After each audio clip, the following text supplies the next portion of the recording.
Oh, this is just a test. Start about 5 minutes early. And I see Drusilla. Good morning, my friend, and thank you for all your help. And there's Latoya Williams, another new friend. And there's Matt from Grafted Branch Homestead. You ready to come aboard, Matt?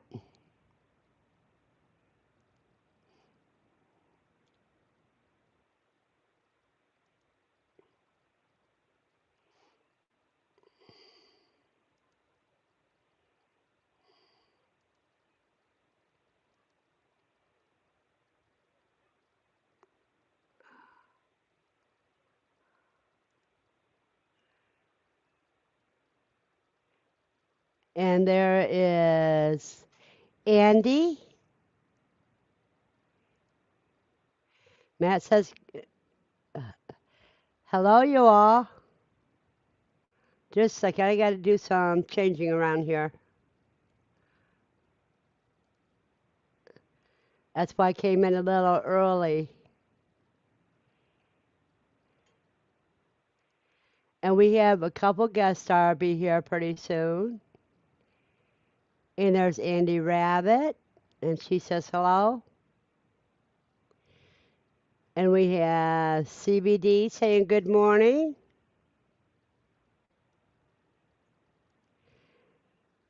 And Anime says, hi, you scared me. I know I started 5 minutes early because I want to get some people on here.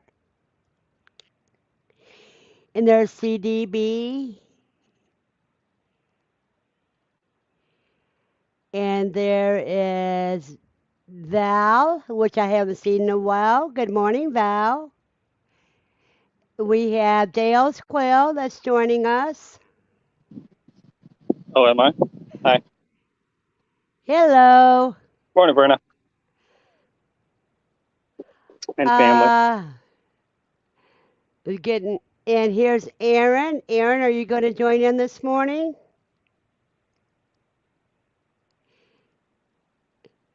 There's Nikki's here this morning. Andy's here.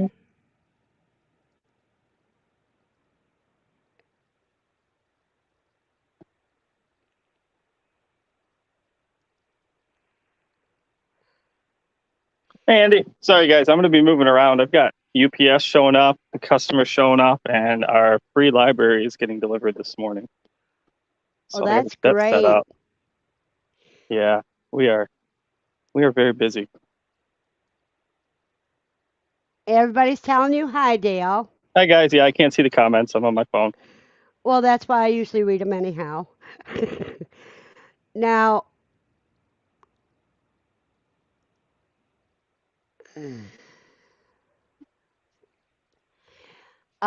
has anybody got any questions? Dale, while they're going through, can you tell me what s- got you started to go into the Quail Con? The first year was because I liked the idea, and I mean, no one really knew who I was, so I just really wanted to get my name out there, and it was nothing like I thought it was going to be. I thought it was just going to be What? like a, I thought it was going to be like a farmer's market, and turned out to be something completely different. And I just fell in love with it. So I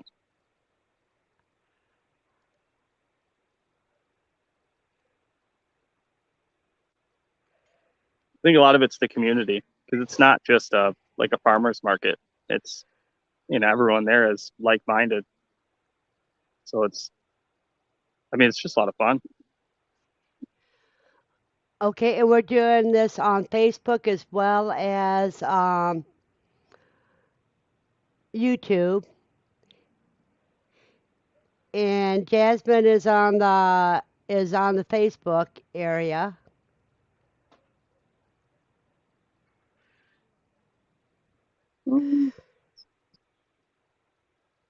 Okay, I didn't mean to interrupt you. Go ahead. Nope, you're good. I get Okay, you interrupted said. a lot. Okay, what QuailCon would this be for you? Third, the first one we just sponsored, and I was just set up as a vendor. You know, it was interesting. Me showing up next to Winola Ranch's 90 cages, and next to Hatching Time's big grand setup, and then there was me with a couple cages, and made a lot of friends, and it was a good experience. And then I just fell in love with the thought of being able to teach so many people at once, so many different things. It's not just quail; it's the whole lifestyle, everything that comes along with it. Like, yeah, me personally, we're a quail farm, but quail is just what opened the door. That's what got me started. And I mean, now I never leave my property other than to see customers and pick up supplies because I don't have to. Kind of nice. Has it been everything that you want it to be? Oh, it was way more. The first year you go to something new, it was the first Quail Con. I guess, yeah, I was just a vendor, so I had some expectations, but I had no idea what it was actually going to be like. And then, I mean, it was just eye-opening. Like, holy cow, this is definitely not just a farmer's market. Like, there's a lot of good information. There's a lot of people. There's a lot of knowledge spread out between everyone there. Zach called us last year the experts for talking, but guys, I think I took way more away from just the people there. I mean, the conversations we had for days last year was just remarkable.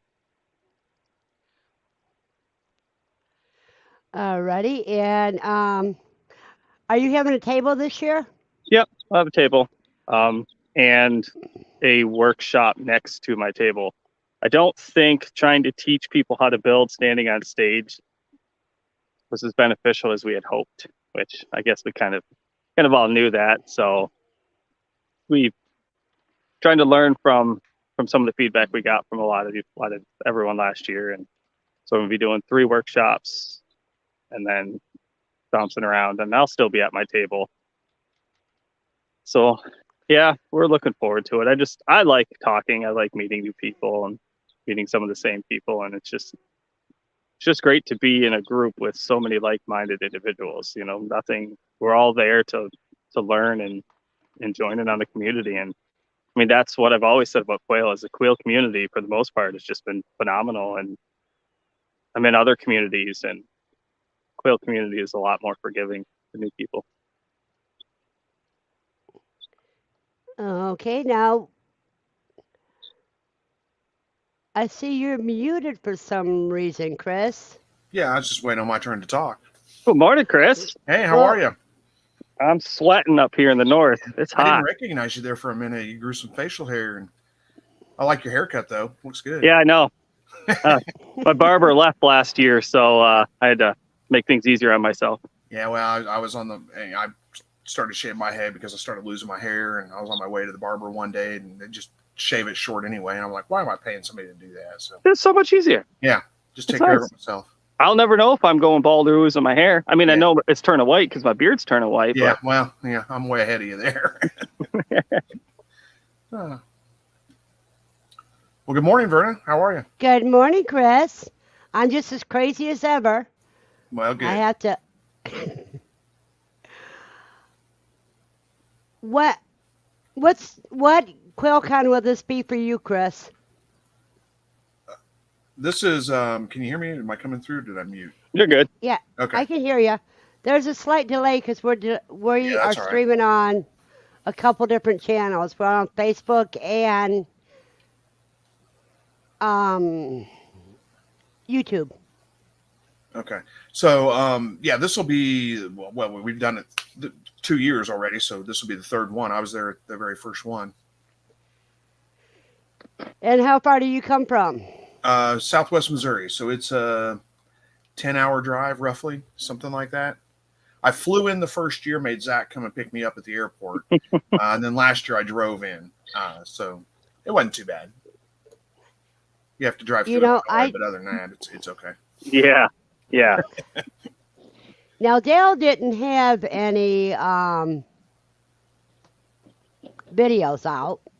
Nope. Because he doesn't keep a channel. He's too busy building his cages. So, You don't need another thing to do, Dale? No, I'm done. I mean, I'm still feeding animals, and it's 9 o'clock in the morning right now. Yeah. So good.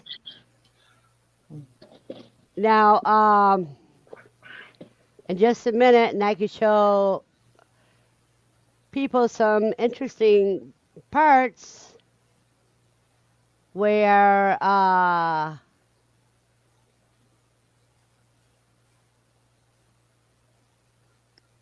So we got our rabbits. let me see. I gotta.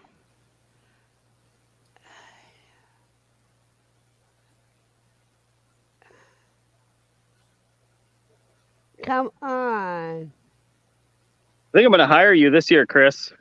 Hire me for what? Well, I want to do. I think it's time I put out some videos on how to actually assemble my stuff. Oh. So I need a talented cameraman such as yourself to edit out all my bleeps and I'm not so sure how talented I am, but I'll be happy to help.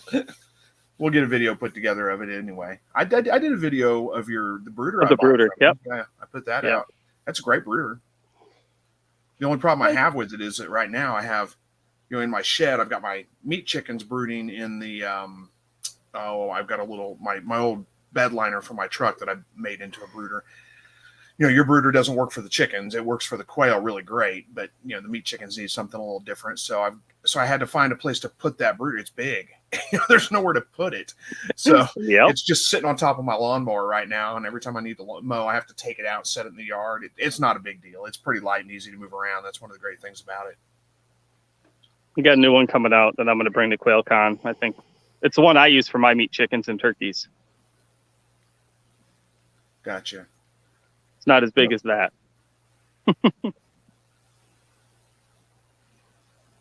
I got 25 Cornish cross chickens, so a little too many to put in that brooder, I think. Yes. Yeah. Yeah, we do batches of 25, so this is our third batch is in the brooder right now for the year. Nice. So we do 100 a year. We raw feed our dogs, so we need a lot of extras. Right. I live in the middle of town, so I can only do so much. Oh, me too, buddy. Me too. Want to see my neighbors? Yeah, well, but I think yours is a little friendlier, isn't it?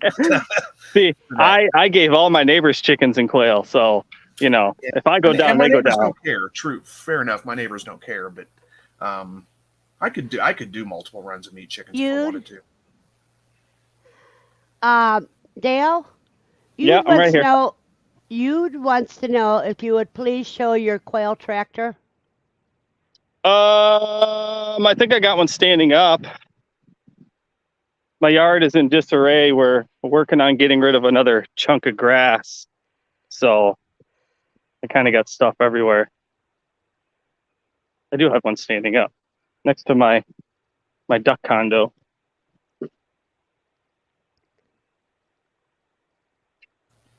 Am I too loud or something? Saw a comment from somebody saying it's going to take a second to get used to me. You may be a little bit loud. I don't know how to turn the camera around. On the bottom of this, well, that's okay. Right there. That's beautiful. There. And then that's Ronald. That is my only pet other than the dogs. I mean, I'd eat him if I had to, but I don't have to. So. Yeah, I'm going to answer a question here. Yes, Val. When I disappear, it's because I'm doing something that children shouldn't see right now. Like taking a cigarette break. Yeah, you should probably clarify that. Thanks, Verna. I didn't know where that was heading. I was pretty sure, but I thought, it's probably best to let everybody know what you mean by that exactly. Well, that's the only thing I do is smoke cigarettes and drink coffee. Yeah, me too. Okay, thank you, Dale, on that part. We'll wait until you get more questions. Thank you very much, Bless Blog. Everybody should check out Bless Blog. Let me see here. Are you driving again this year, Chris? Yeah. Yeah, it's easier in a lot of ways. I don't have to worry about getting a ride to the airport back and forth. It's, you lose a day going there, a day coming back, but it's not that bad. And, I mean, even if you're flying, you still lose a day really because I shouldn't say lose a day. It's a short flight, but it's still your day's all wrapped up with traveling. One day there, one day back. Well, that's it. I mean, yeah, the big Yeah, distance is covered, but still lose time. Airports aren't fun. Yep. Chris, I can fly do you right out of mind? Joplin, so that's not bad. But still, I'm just going to drive it. Chris, do you mind if I show part of one of your tapes on when you arrived at Quail Con last year? No, I don't care. I'm not sure what we're going to see, but go for it. Well, I didn't Was the start sun at still where you're up? actually driving.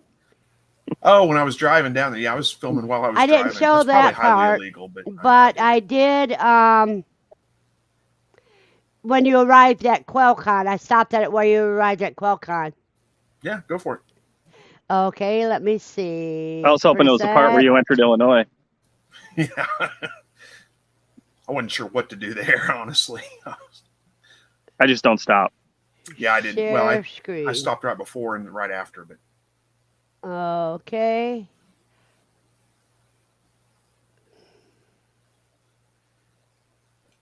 There we go.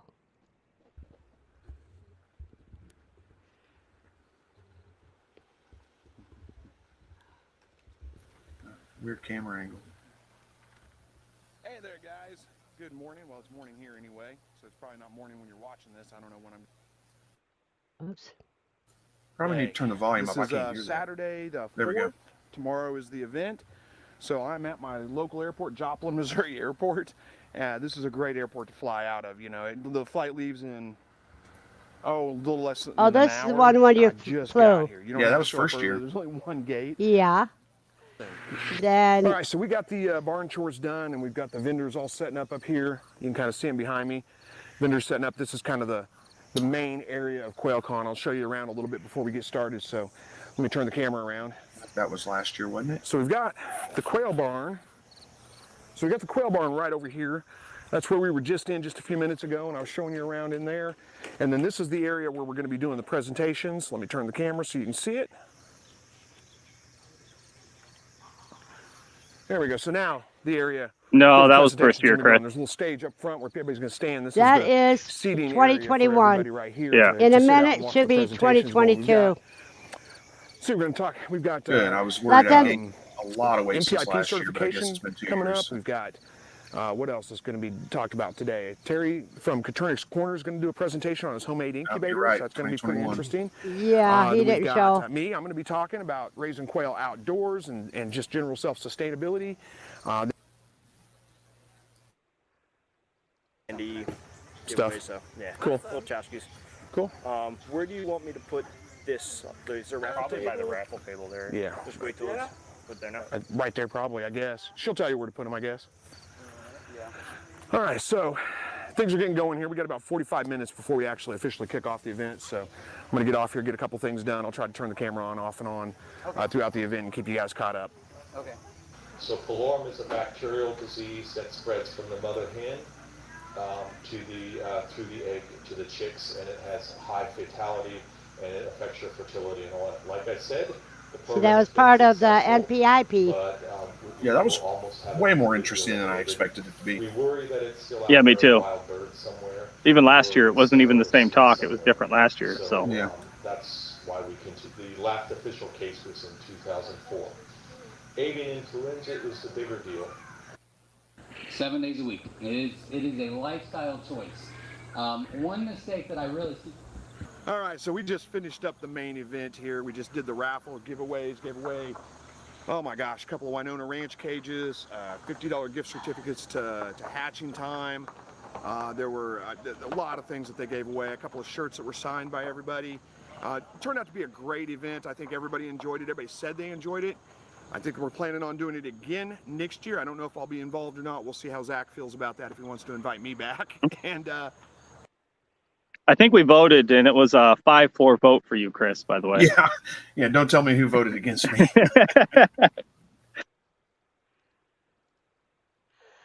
Okay, now I'm going to do the next one. I'm trying to, I have to jiggle between two.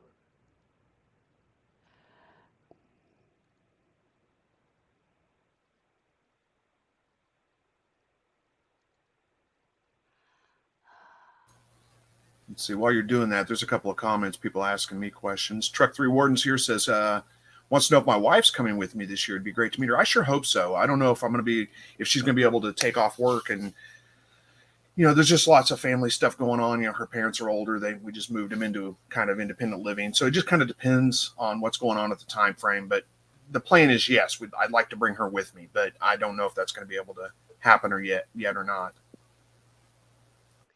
Good morning, Chad and Dawn and Nikki. Okay, now this is the one on 2022. Pork, I believe. And we kind of got, we're gonna have a bunch of vendors and things up through here. We've got this big tent set up right behind me. You can see it right there. That is for, we'll use that double duty. That's for everybody to sit out to eat this afternoon, this evening. And then we've also got speakers that are going to be speaking tomorrow, and that the stage will be up there, so we'll open this up and let everybody sit under the tarp, the tent. Switching. Remember all the rain last year? Oh yeah, that was lovely. And then we got, I don't know if you can see them up on the porch up there. Zach and Jenna getting ready for the day's events. Pretty busy right now, and a little bit of a scramble because we got a storm coming in. Like I said, they got the thunder, some lightning, a little bit of wind. It's starting to rain a little bit right now. Probably should put this camera away and go get some things done. So I'll get back with you guys later. All right, well, it has been a hectic morning, moving things around, trying to get them under tents and keep them out of the rain. Kind of had to rearrange everything. Originally, all these, I don't know if you can see them back here, all this stuff that's back against that tent back there. It was all up here in this area, up here, and with the rain, we decided to move it all down there, keep it out of the rain, give a place for people to kind of get to without having to be in the rain. And then it quit raining. But I think it's going to rain some more, so it's going to be fine. It rained a lot. We did that. Got tarps out over this area. This will be like could be worse. Tomorrow. I mean, it could have been 100 degrees and hot. We'll have everybody be able to sit out underneath there. Yeah. Out of the rain, because it's supposed to rain off and on probably the whole weekend. So we got rain on our Quail Con this year, but that's okay. If you can't handle a little rain, you probably don't need to be out here, right? It wasn't bad. All kinds of moving things going around. No, it didn't seem to slow anything down. People were everywhere. It's about 11:15. We start at noon, so we got about 45 minutes before we really start with the classes and things like that. People should start showing up. There's a few people walking around right now getting ready, so I'll try to. I'm going to be busy for a little while doing butchering class, but I'll try to get some more video for you of what's going on around here. It's a good time. Met some, you always get to meet some good people here at these kinds of events. It's always fun, always worth doing. So I'll check back in with you here in just a little bit. No?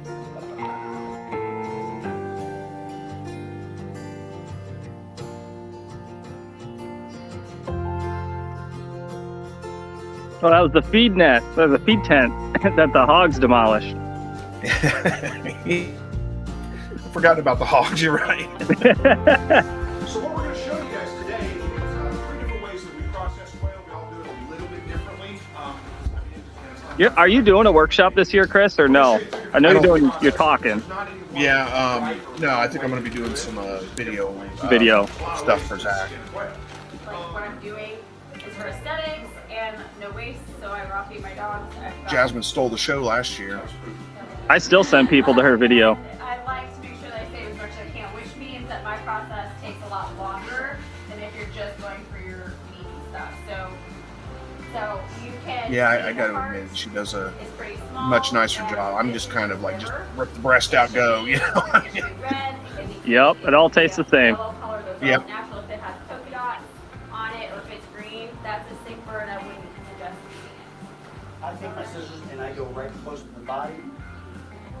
So instead of leaving the elbow like Jasmine does, he just cuts the wing off right close to the body, which is what I typically do. There'll be 2 bumps right here that you cut. He does plenty for his local community, and that's every bit as Who's that guy? It has hair. I want to get it out. I wish that I could film a lot more and help spread what I'm teaching my local community. There's only 24 hours in the day. Yeah, it takes twice as long to do something you're trying to film. It's nuts. So if anybody ever wants to come by the farm and watch and learn, I will happily work alongside you. Appreciate that. That's really what I can do. He's a good guy. Go check out his website, dalesquail.com. Quails with an S at the end. Super original. Yeah, it is. Well, it's catchy. I haven't forgotten it yet, so. I haven't forgotten it yet either, and that's saying something. So thanks for spending some time with us. I appreciate it, man. And thanks for coming back the second year in a row. Looking for next year. Already planned it next year. All right, sounds good. All right, so moving on down the line, this is Whiskey Tango Farms. We already talked to Brandon from Whiskey Tango Farms. You guys know who he is, but this is their booth. What did you guys bring today? Oh, we got hatching trays and these are your coasters. 3D print these? Yep. So these are their egg trays, quail egg trays. They stack. So you can stack, well, there we go. Stack several of them together like that. Those are pretty cool, actually. Yeah, 15 count and 30 count. Can you sell these online? Yep, they're on our website. They're on your website. How much are they? $8 for the 15 count, 15 for the 30. Nice. So I'm excited. They're going to be there doing the rabbit tree. Oh yeah. Yeah, so we got silver fox rabbits over the summer off of them. Really? I've got one down from them. I bought it I got it last year at Quail Con. We just had not just, like 6 weeks ago, had our first litter from them. Nice. And then I picked up a bunch of New Zealands from a local farmer. I traded a bunch of chicks for breeding trio. And I definitely prefer the silver foxes from Whiskey Tango over the New Zealands. They're calmer. Yeah, they're a little bigger, but they're such a nicer rabbit. Yeah, the silver fox I got from them is not the biggest rabbit. It's a good rabbit. I mean, I'm not complaining, but it is not the biggest rabbit. I'm seeing the grow out rates a little bit slower than what I had with when I had New Zealand's, but they're so much easier to handle. They're just, I like them way better. Yeah. Hey, there's Andy Rabbit. I got she's in the YouTube chat, and that's where I got my other 3 silver fox breeders. Have a blessed day, Matt.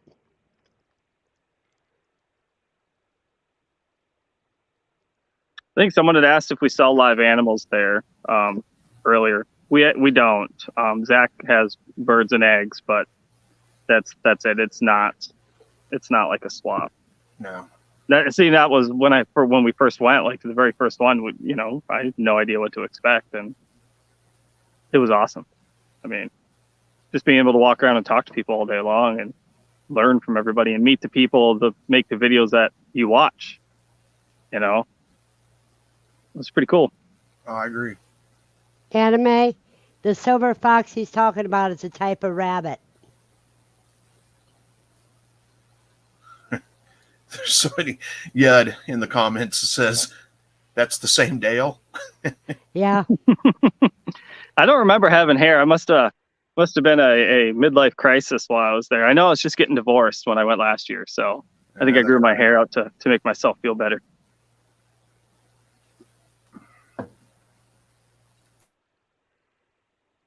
It didn't last long. Well, you're in good company. Yeah, rabbits, turkeys, chickens, kids. Well, at least you got rid of extra weight. I'm all about saving money. Yep. Anime says she wants silver fox and silver martins. Not really sure what a silver martin is. I'm guessing a rabbit. Yeah. Truck 3, why don't you join the live stream and come on and talk about your experience at Quail Con?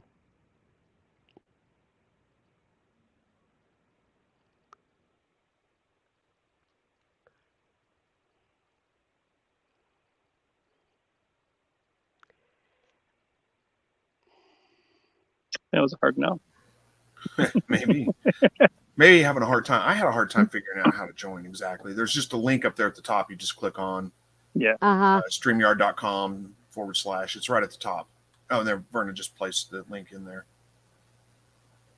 What day are you coming this year? Who, me?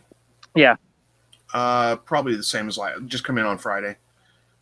Drive in on Friday. I'll be there Saturday, Sunday. Drive home Monday. I think I'm coming down Thursday this year. I can't do like. Well, I got a family reunion at the end of the week, so I got to take the whole week off. After Quail Con, so trying to push 2 more days. Come down another day early. I'd like to be there all day Friday, but I just don't know that I can make it. We'll see. I don't know, maybe. But I can't do like Jesse Mills, and he drives.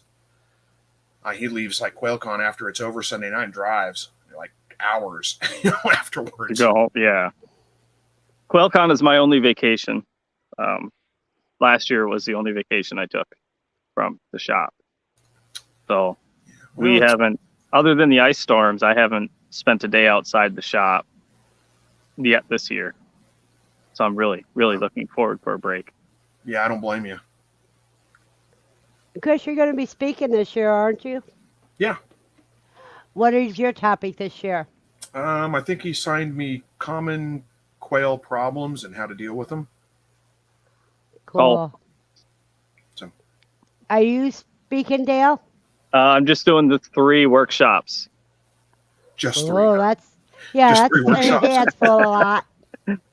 Yeah, 3 workshops. 2 I'm really looking forward to doing. It's I've done them here on my property for people before, so I'm looking forward to that. The 3rd one is just going to be basically me assembling some of my cages and paying Chris to videotape, and I might actually add some videos to my channel.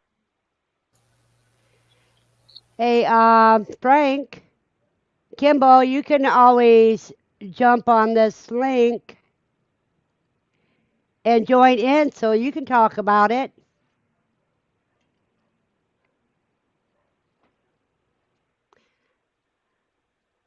I can have up to 10 guests at a time. Dale, where are you staying this year? I don't know. I should probably get that squared away pretty quick, shouldn't I? Probably. Me too. Not where I stayed last year. So 2 years ago, I stayed at Red Roof, and I got my money back because that was horrendous. Yeah, that was rough, wasn't it? Last year, we stayed, in a normal hotel, but it was a horrible experience. Really? Our housekeeping was good. That was it. That was the only good thing about the hotel we stayed at was the housekeeper, whoever we had, did a great job. But the hotel itself was not good. The food was horrible. The service was horrible. The cleanliness of the hotel itself was horrible. So I didn't eat at the hotel last year. I just slept there basically. Slept, got up, came to my shire, and went back, slept, got up, came to my shire. But yep. But I was I can't even remember which was it. It was a Marriott branded hotel. I don't remember which one it was. Was it decent? Yeah, it was fine. But like I said, all I did was sleep. So I don't know if I can tell you about anything else. I don't know how the food was or anything. They cleaned the room. It was a clean room, and it was fine. Yeah, my key didn't work, so every time I had to come in, we had to get my key remade every single time. That's frustrating. Yeah, it was terrible. I'm not one to leave bad reviews, but I left them a not good review. It was horrible. I don't know, my hotel, I guess it was, not a motel. It was fine. They ended up tipping our housekeeper more than we ended up paying for the 4 days we were there. Wow. She earned it. Whoever it was earned it because they did a phenomenal job. So I kind of halfway thought about just bringing a tent and camping out in the field there, but I think I need a shower. Yeah. Yeah, me too. You guys all stress me out, make me talk and do things. I'm not secluded in my shop or my yard, so. Did you guys try the food trucks there? Oh, yes. Yeah. Yeah. And how was their food? Last year it was good. Yeah, it was good.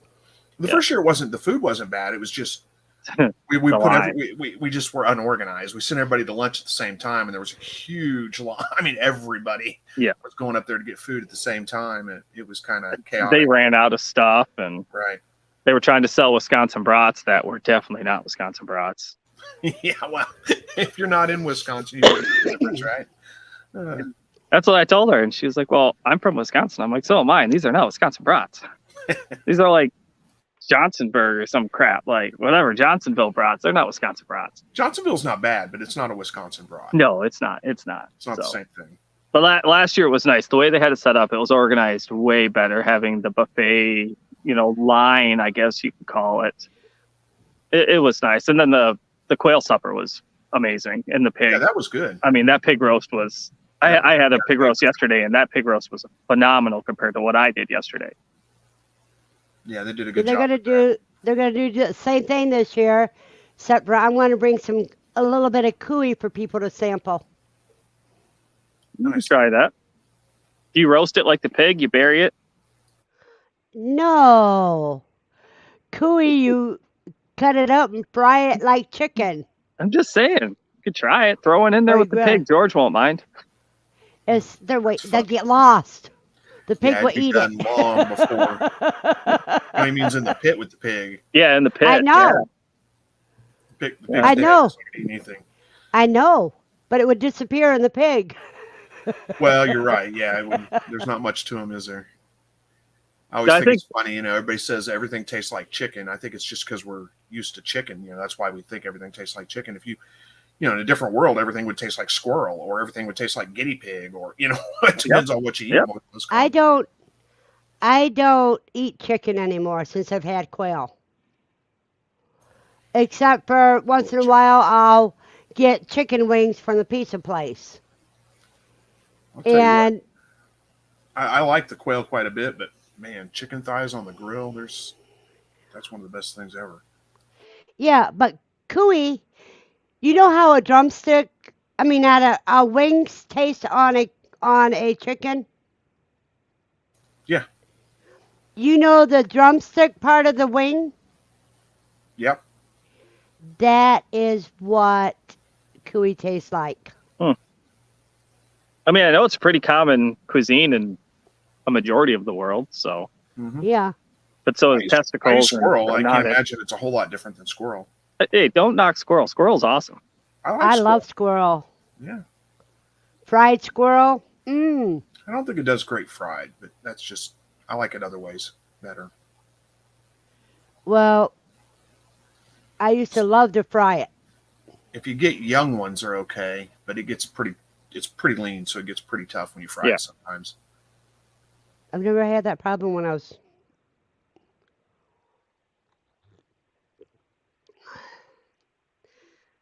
I think we fixed a lot of I wouldn't say issues, but some of the areas of improvement from the first year to last year. Last year was just, I mean, other than the rain and us all having to move our stuff the morning of, I mean, it was pretty smooth. There was no huge lines. There was no congestion other than in front of the vendor tents was mud, but we can't really avoid that. It wasn't that bad, though. It wasn't even that muddy. I mean, no, they got the straw down pretty quick. It was a huge improvement. I'm excited for this year. I really am. I think it was way better last year. And the first year was great, but it was the first time we ever had done it, so. Right. But did a good job of learning from that and making an improvement for the second year.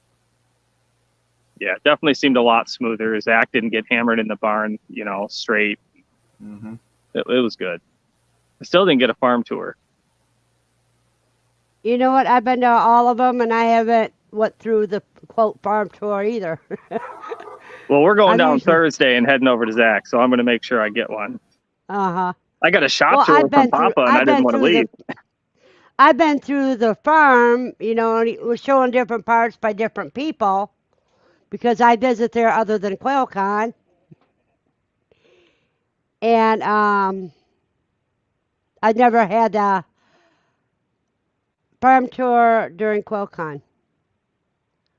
I like that there's a lot of stuff for the kids to do so they can stay occupied while the parents, take the classes and listen to the speakers and stuff. I mean, it's nice seeing all those kids, from across the country all hanging out and playing together without any issues. I mean, yeah, it's definitely a family event. Yeah. Good morning, Christina.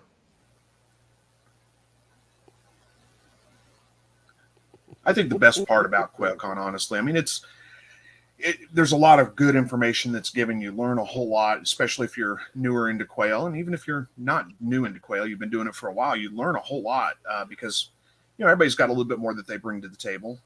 And I think that's great. But I think the best part absolutely is the community that, I mean, we're going on 3 years now. And last year there was a lot of people that I saw the year before, and you get to where you know them.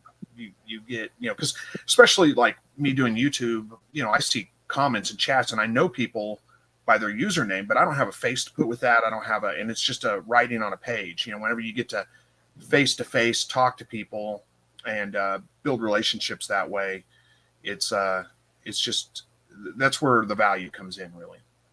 You know what I found out last year? I spoke on Introduction to Quail, and there was a lot of people there that was just thinking about getting quail. And afterwards, they said, yeah, they ended up buying a lot of quail. Yeah, there was a lot of first time or not current quail owners last year, which that speaks to the community. People are going there to learn, and what better way to see how a community works than to go to an event like that. Right. It's not about sales. Like, yeah, I'm a vendor, but I don't sit there and try to sell people stuff. I talk to so many people, and it's great. I mean, it really is. And you're right, a lot of them didn't have quail last year. There's a lot of people who had no quail, and that was their first time doing anything with quail. And that shows that the community it's not only growing, but it's a comfortable community. We're not shunning new people from coming in and scaring them all away. Yeah, because our idea is to educate, encourage, and promote those people. Enthuse, yeah. I couldn't think of the word. Yeah, that's what led me on to hooking up with Zach is, our little urban homestead. It's, I'm not a teaching homestead, but I mean, if someone needs help with something or wants to learn something, I tell them, just come on over, just follow me around for a little bit. And that's like what Quail Con is. I mean, there's so many people there that, specialize in their own areas, and it's just the vast amount of information. You just can't find that anywhere. I've never been to a Homesteaders of America event just because they're so dang far away from me, but I would imagine it's similar to that. You pick up from everyone. I mean, everyone has their own talents. Everyone is good at something. Hello, Dark Lord. He's one of my networking friends, and he has a great channel himself, but it has nothing to do with quail or homesteading.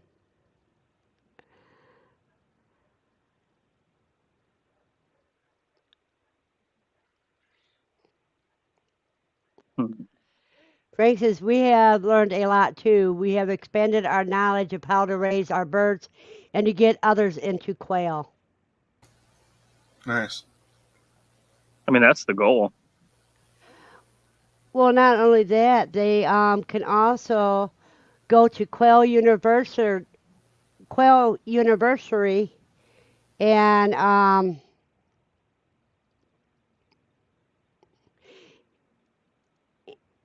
University.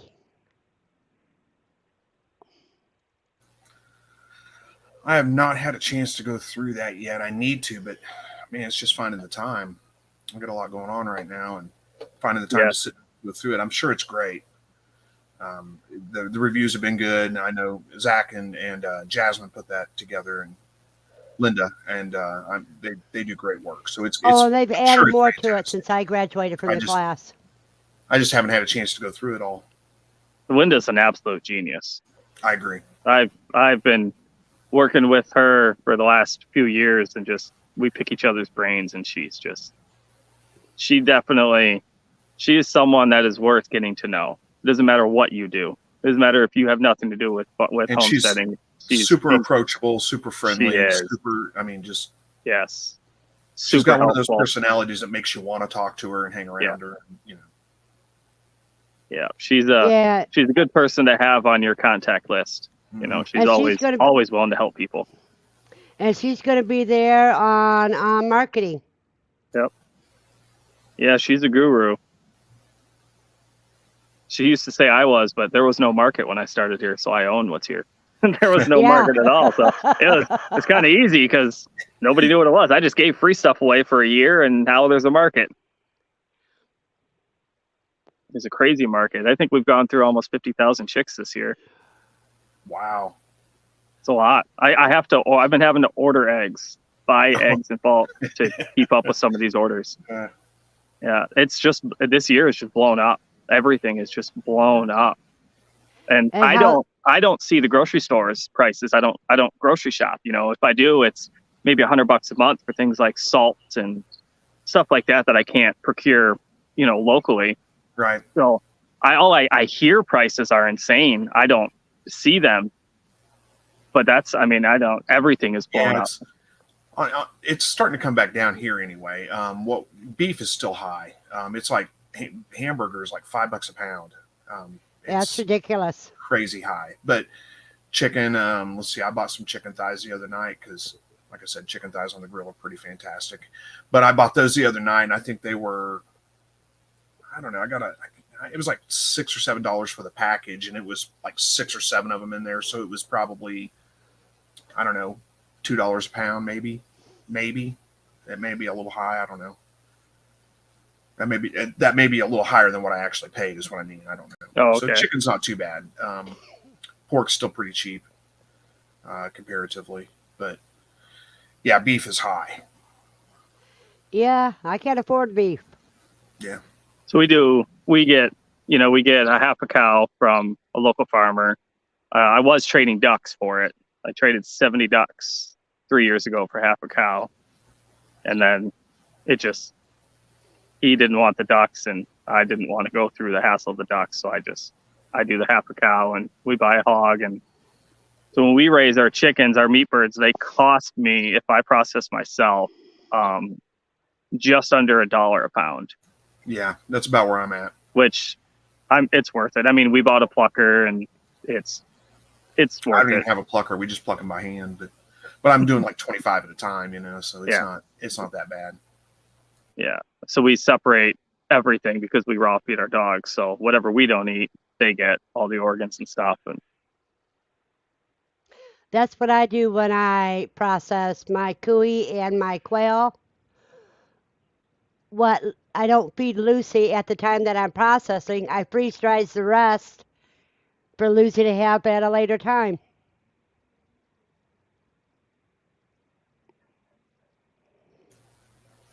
that's something you'll find at Quail Con too, is there's a lot of people that are looking for ways to start some sort of self-reliant, and quail is a phenomenal door opener. I mean, it really is. I think it's the ultimate self-sufficient animal? I don't. I think it's the ultimate and the best place to start if you're looking to dip your toes in, because the overhead, the upkeep, the space required, it's so low, and they're so fast and they're so easy to learn from that, you're going to make your mistakes, and it's not like a chicken where you got to wait 28 weeks. It's okay. You made a mistake. You get some more eggs. You do it again.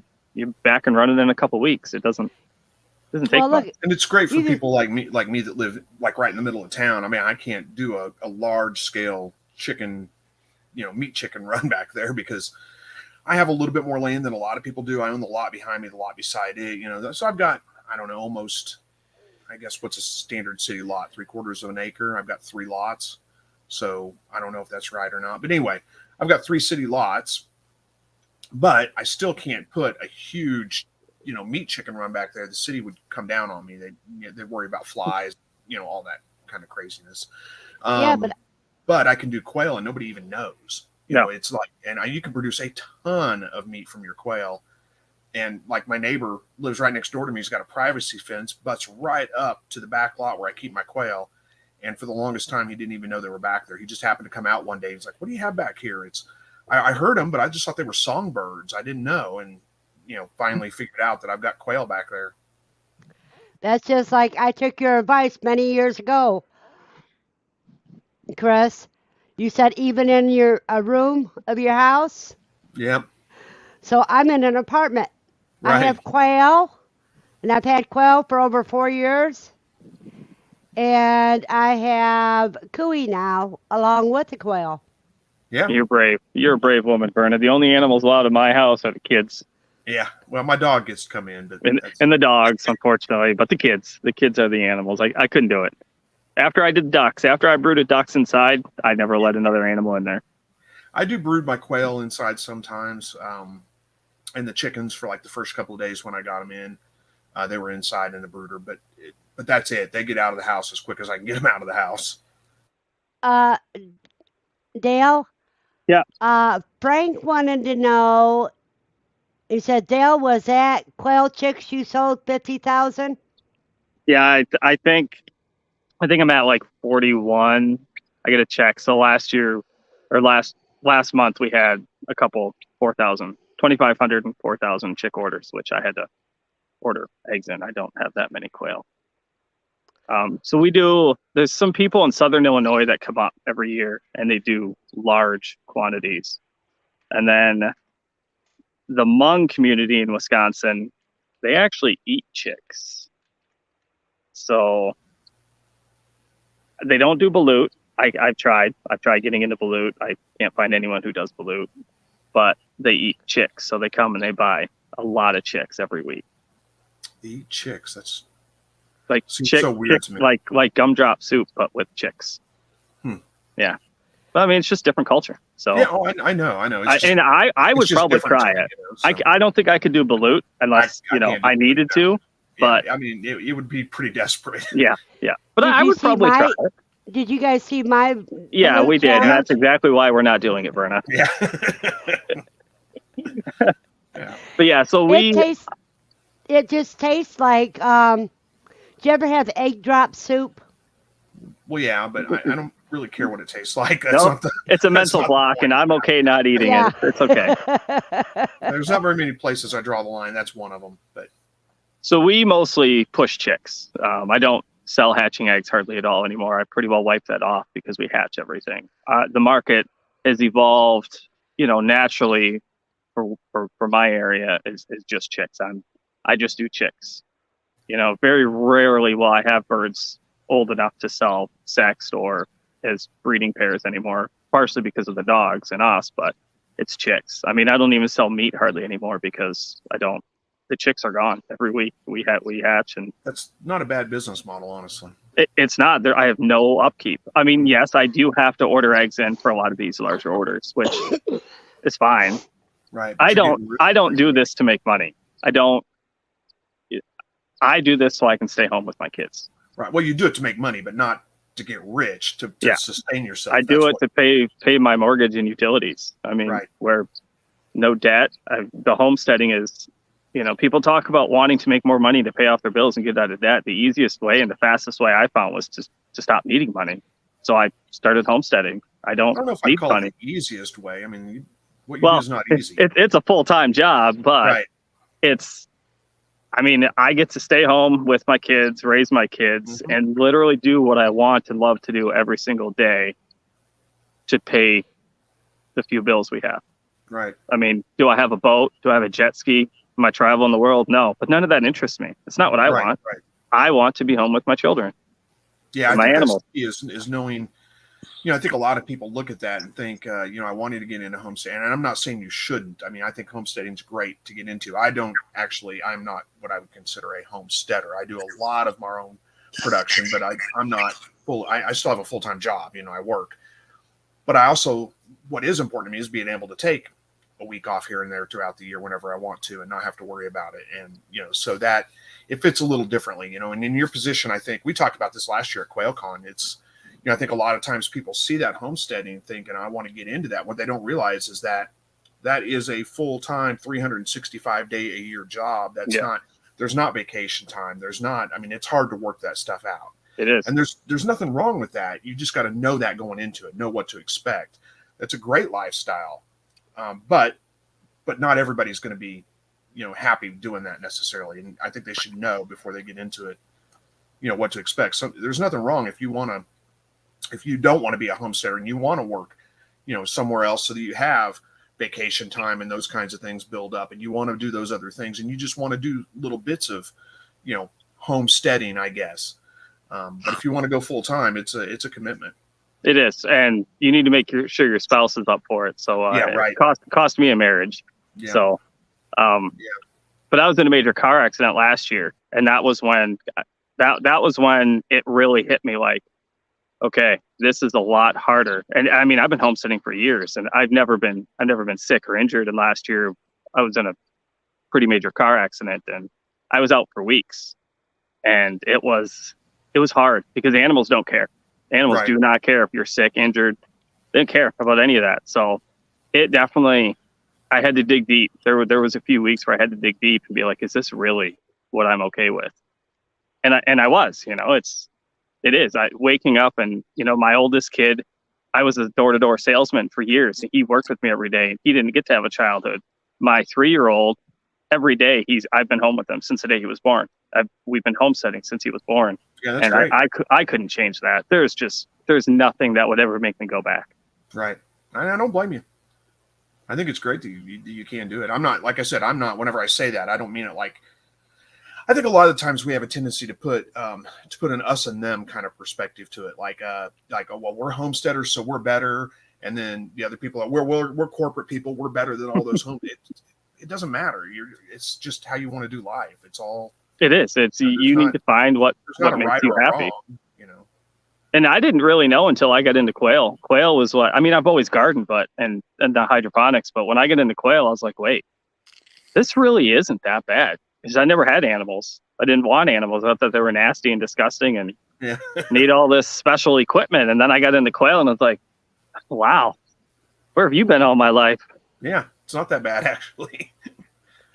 No, it was really good. It's definitely a door opener. And that's what I try to tell people. And, we'll do, I say workshops on, I do a lot of permaculture, use a lot of permaculture techniques and like to teach a lot of stuff. And people are like, well, you've got all these animals. What's that like? And I'm like, just get some quail.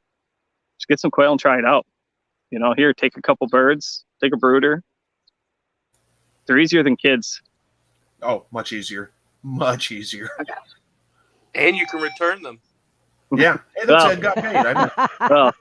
I don't return quail. Okay, I got some pictures that Ed sent me. Let me share that.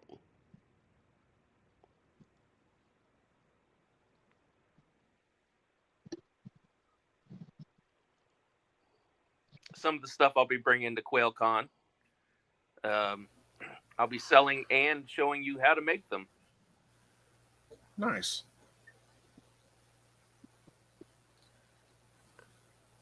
Those are Celadon earrings. I've seen those before. That's the start of a quail foot necklace.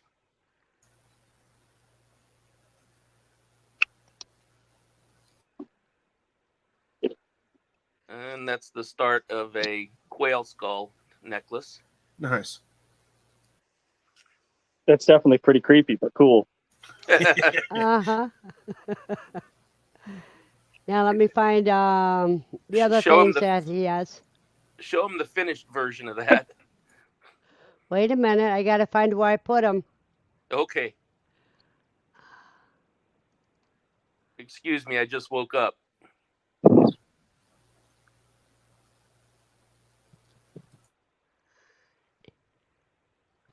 Yeah, you won't be able to miss me at Quail Con. Let me see if it shows on this one. I gotta reshare.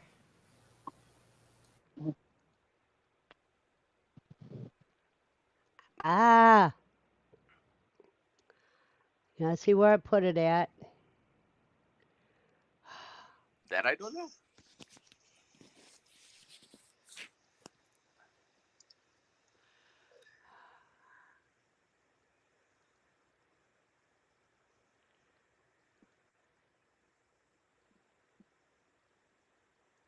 So, Chris, did you ever get the new cover for that greenhouse? No, I kind of gave up on it. I got lazy about it and figured out, you know what, it doesn't matter. I mean, I tried everything I could to get that thing tied down and it just got torn up in the wind. So I figured even if I get another one, it's going to happen again. So I just gave up on it. All right, I that's still have the frame out there, and I use the frame sometimes, for support for different things, and figured I'll just keep that. But I never bothered with getting another cover. Oh, that's cool. Now that's a quail skull right out of the copper bath. Yep. Nice. So yes, I copper plate them. They have to run for about 10 hours. I mean, that's incredibly creepy, but cool. I kind of feel bad that I want one. I don't know if I should want one of those, but I got to get going, guys. My mailbox or my library is about to get delivered, so I got to get that set up. All right, Dan. Alrighty. It's nice talking to you have a guys. blessed day, Can't wait to to and see you thank guys you for at Quail coming. Con. Definitely. Take care, guys.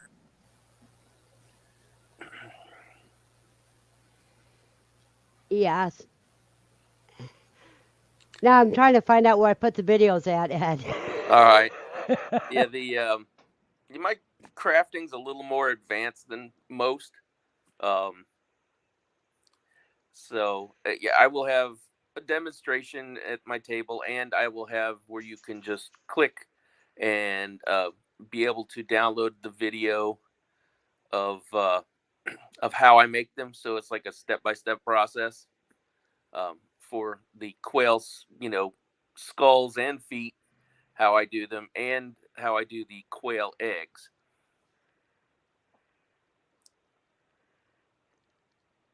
I know I have them under. I don't remember what I put them under. It's my problem. It's junk.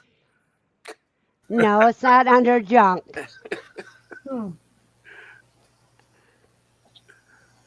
I don't know why I had those under.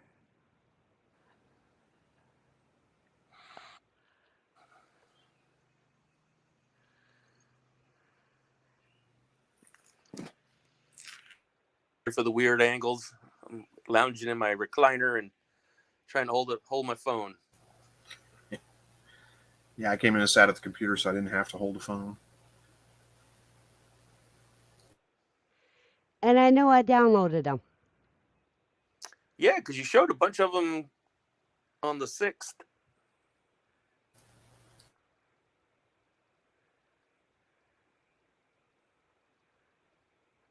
Oh, and see, it wasn't me that making the buzz. From No, last time. we're not getting the crackling anymore. Yeah, that's it. Crackling.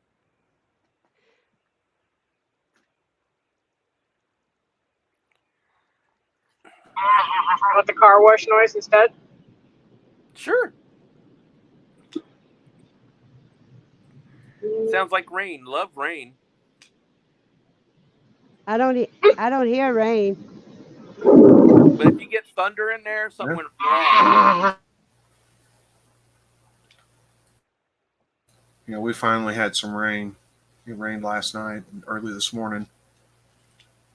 Yeah, it's been raining on and off here in Virginia Beach.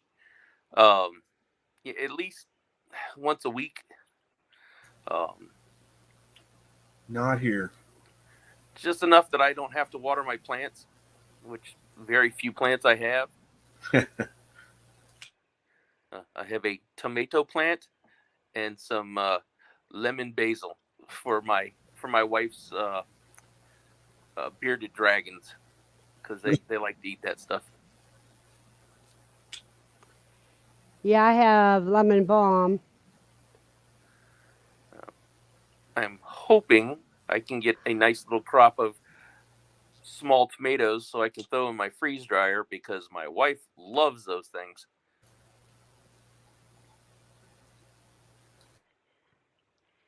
Yeah, Ed, I'm going to have to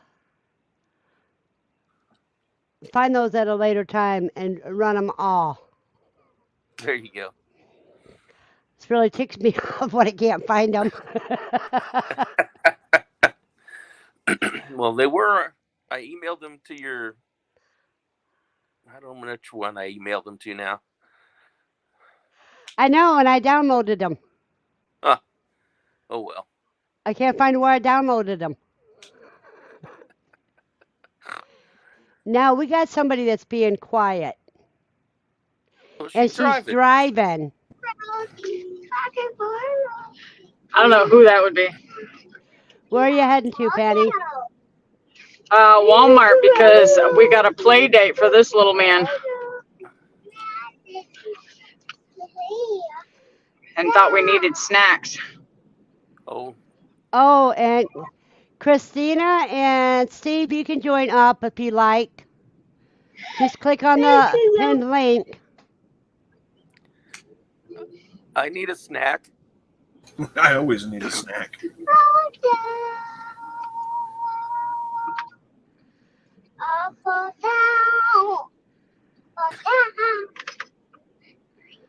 And Dark Lord says he needs some snacks too.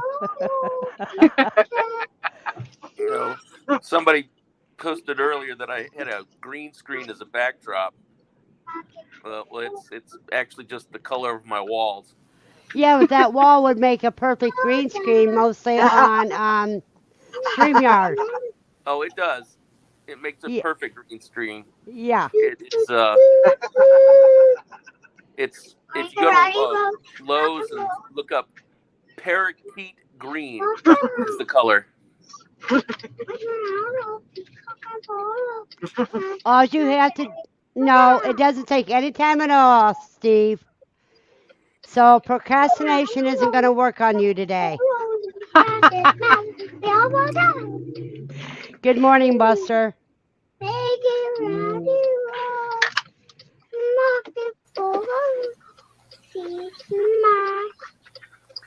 Oh, there. Now I can read the question. Yeah, that is the only problem with this StreamYard is that you can't see the YouTube comments that are coming in. Yeah, you see the YouTube.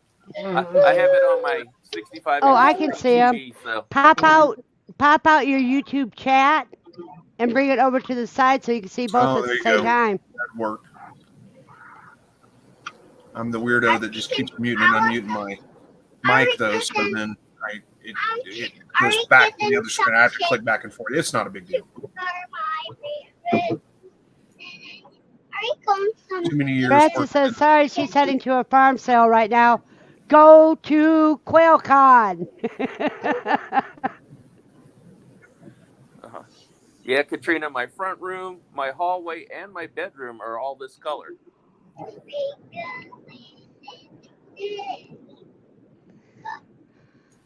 Such a vibrant color. Does it make it hard to sleep? Thank you very much, Chris. Oh, no, you're absolutely welcome. I'm sorry to have to run off. I just got some things I got to get done. And yeah, because these live streams can last 2+ hours. Oh, I get it. I wish I could hang out the whole time. But you have a blessed day. Thanks, you. Bye, Chris. And if that goes to worse, I'll see you Thursday. Yep, sounds good. Take care. Quail Con. I'll see you there. All right, take care, guys. Bye.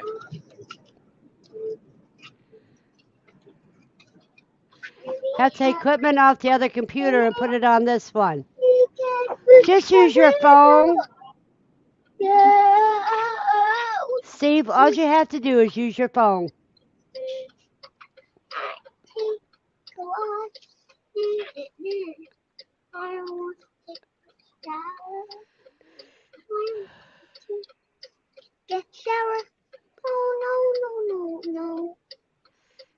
Lucy, you got more time until you go out. I gotta go right now. I'm hungry. No, you're always she hungry. wants attention, see? She does this every time on live. See, Lucy loves Quail Con. She gets to meet all of her friends and play with them. Are my friends are coming here now or later? Later. Do you want to go to Quail Con and meet some friends? Too. Yay! See, the next excited? time I set up a today. weeknight, I expect you to be ready for it. Are we going now? Fair warning, Steve.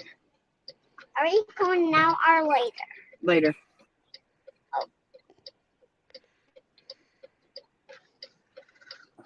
Yes, Anime, you can join in.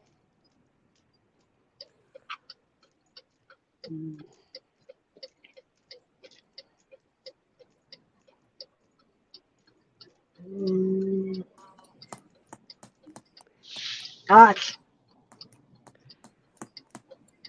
See, that's easy. Just drive to town, LOL.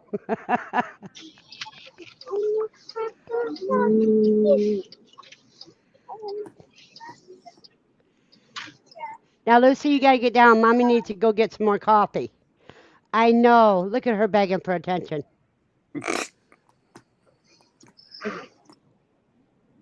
Give me dog treats.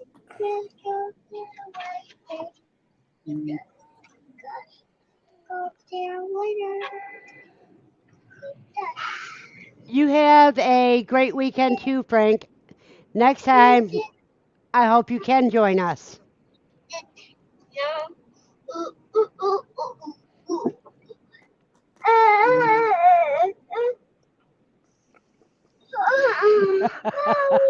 Dark Lord lights can be fun. See, Christina, come aboard. I mean, Katrina, come aboard. And if Christina's still here, she should come aboard. Can we go there? Lucy? No, I'm going to go get some coffee Are we going and a there? coffin nail. So let me up. Yeah, I'm definitely not a YouTuber. I'm the guy on the other side of the camera.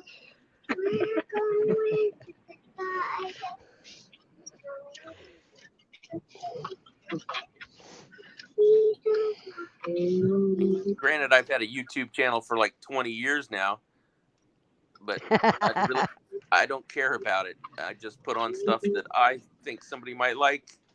I don't care whether they look at it. I don't care whether they like it. I just do it for me. Well, I do it to try to encourage other people. I mean, people don't realize that you can actually do it in your apartment. You just have to be smart on how you do it. Exactly. And you do a good job at it. Yep. I mean, We're they're outside and we're not gonna as wait for the noisy food as to jump in our car. they're not as noisy as a macaw Oh yeah. or a rooster or even a chicken hen.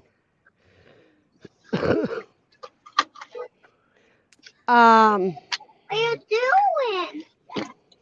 But the roos get awful loud. Not when you. It depends on how many you keep. And there's ways to even stop them from being loud. Because you can take the bachelor pad Yep. and limit their light by covering them to 8 to 10 hours. And that'll take them out of mowing, out of breeding. What are you doing? All right, come join me. And I'm waiting for the voices catching up because I'm getting so distracted. After they get out of breeding mode, they're not noisy at all. Yeah, when I get some more, I think I'm just gonna get females. That's it. Just for eggs. Yep, just for eggs. Because I've been thinking a lot about stuff, and it's time for me to purge a bunch of junk. And the project I was building to hatch a bunch of eggs, my own incubator, I'm just gonna scrap that idea and get rid of it. That way, it'll give me a little more room in my garage. And right now, mostly what limits me is my ability to get out and take care of the birds. Yeah, because you're in a wheelchair, and it makes it a little harder unless It would all depend on But yeah, I can how. walk around. Yeah, it just depends. As soon as I get some knee replacements, I'll be good. But until then, I don't have. No, I'm gonna sit here, watch this. Until then, I don't have a lot of mobility. Hello. What are you doing? We're talking about Quail Con. Are you coming with Grandma to Quail Con? There's no answer.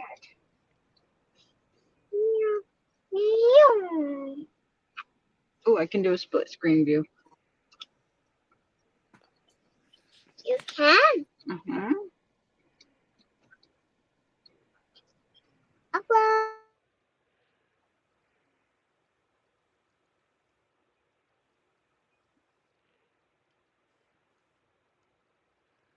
Okay, Ed, there we go. PJ's having a little problems. Oh yeah, when you're out running around, sometimes the signal doesn't work too good. Yeah, she wants to do a split screen view. And that's where she got booted.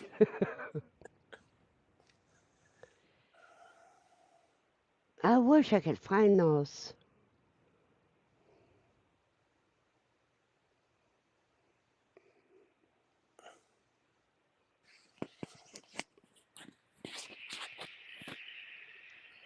Okay, she's trying to come back on. Anime, are you going to come on? Buddy. Oh, there's Ed. Okay, watch us. Hi. There she is. Hi. What's your name? I'm My name. Verna. I'm Ed. What does R in? What's your name?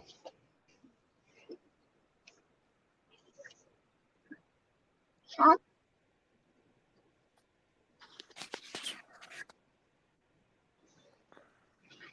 Love you.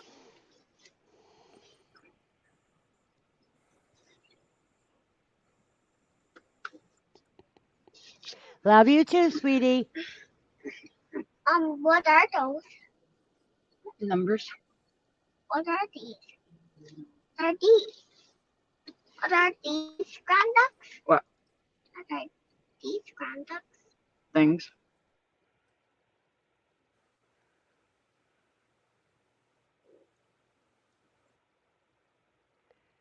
Okay, Anime, you're busted. Whoops, she's not quite ready.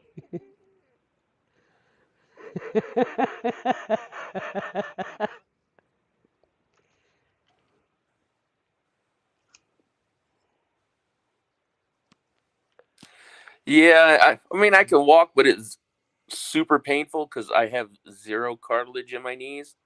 Because I mean I have to walk out the wheelchair, but once I get in there, it makes me a little more mobile. And but it doesn't like wet, moist ground because it will sink. Uh-huh. And my wife doesn't really like to do anything with the birds. She's actually killed a few accidentally. So, but oh well. So unless I get one with a roll-out egg tray, she's not gonna mess Uh-huh. with them.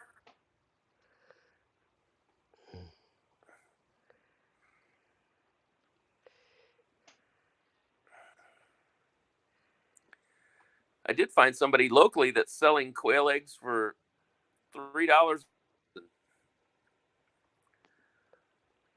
$3 a I might be dozen? buying. Yeah. I So would I say, might I be hope buying not some of them. $3 each. No, $3 a dozen. I'm hoping I might buy some of them just to have to eat and to make earrings or necklaces out of, because they have a mix of celadon and regular quail eggs. Okay, we have Anime would like to join now. Hello, Oh, that's her Anime. cooey. She's a pet. No, Verna, you can't eat it. How much does she weigh? Have you weighed her? No, she's just a pet. You still ought to weigh her out of curiosity. We don't have a scale. You got a kitchen scale? Oh, this is strange. I need to like mute the stream or something. She's a biggin.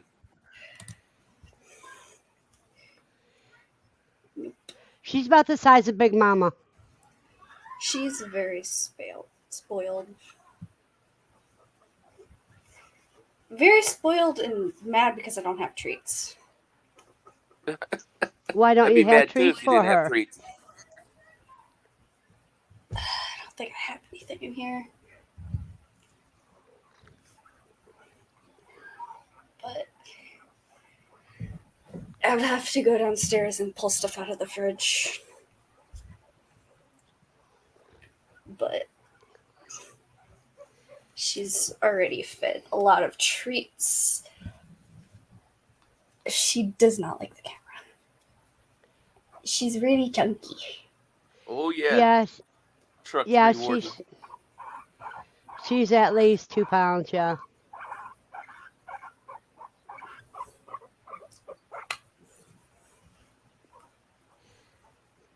Please don't eat my hair. Katrina and Truck 3 and Andy, you can come on if you'd like. Don't you dare. I've got room for 7 more people. Yeah, Truck 3. I know about the knee pain too. Matter of fact, it's so bad I've got to get rid of my military juice and a half because I just can't get it in it. She's It really anymore. bad. Come on.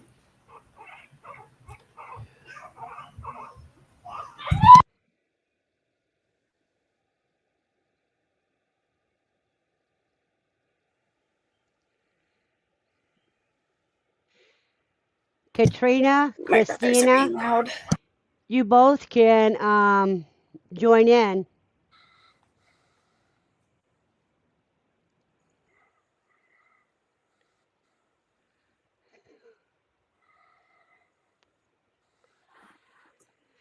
But most of their meat is in their neck, shoulders, and hunches.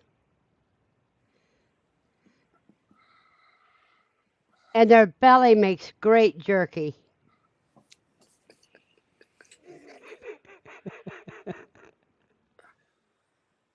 I'm getting kisses from the pig. Yep. Well, it beats biting.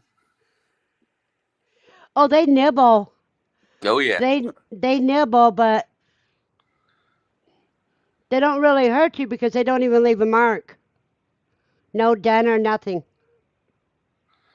That's only when they don't want to bite you. When they do want to bite you, they rarely will draw blood. Mm. If they draw blood, they don't like the taste of blood, so if they break the skin, it's because they're trying to kill you.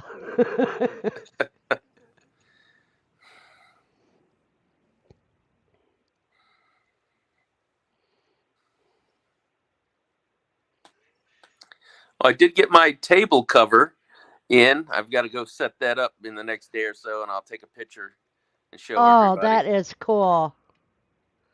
So people know to look for that table cover to find you. Yeah, you're not. Ain't nobody gonna miss me there. You just unless you close your eyes and walk around with your eyes closed, you cannot miss me.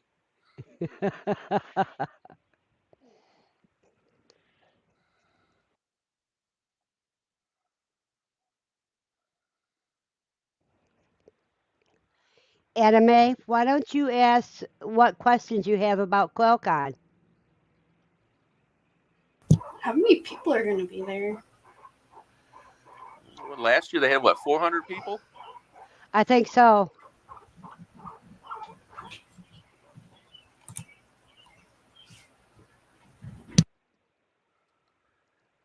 Well, Dawn, we know we're getting older when we all compare our ailments. They don't. Just give them time to get used to you, Christina, because it takes them 15 minutes to decide if you're going to try to kill them or if you're going to be a friend.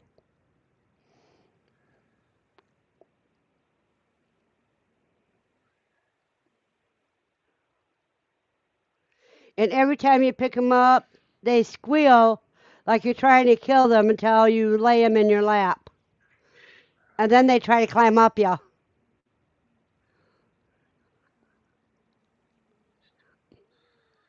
Well, Guido's Family Farm, if they do bite you, you can bite them back. Yep, dinner. That's right.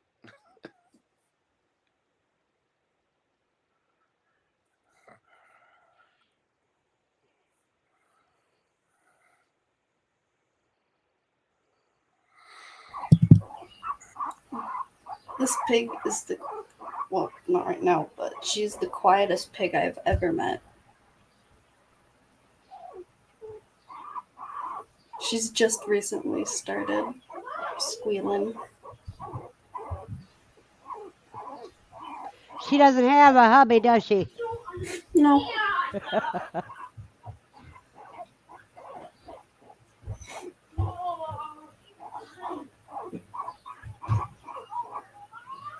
See, there's the important part. Like Steve said, while there'll be 400 to 500 people, they are spread out all over the farm. It's not like you're in a big crowd at one time. All right, I only got 20% battery, so at some point here I'll end up having to go. Alrighty, I understand that.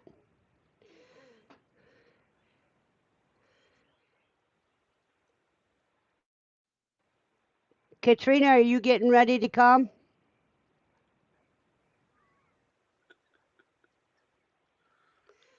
How old is your kui, Anime?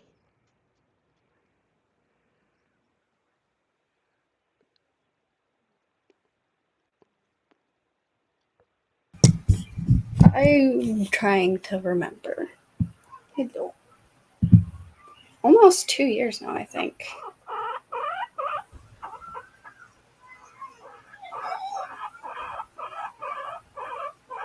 Why are you so mad?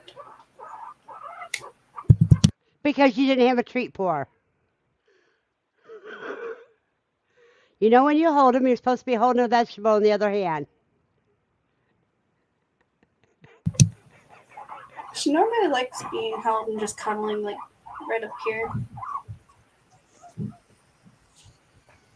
Oh, now you're going to start being quiet.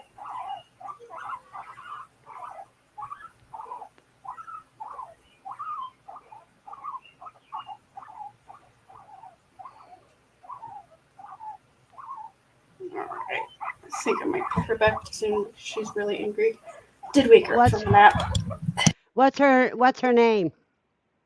Her name is Sweet Pea. Because when we first got her, she was really sweet.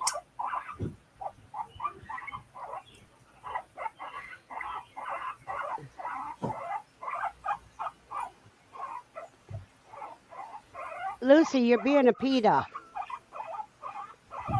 Alright, I'm gonna go put her away now. We'll give her a treat.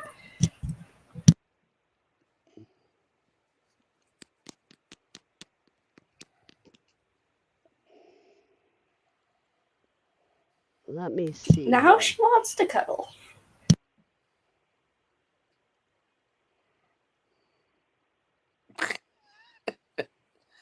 I just want to eat your hair. Just like kids. Let me see here.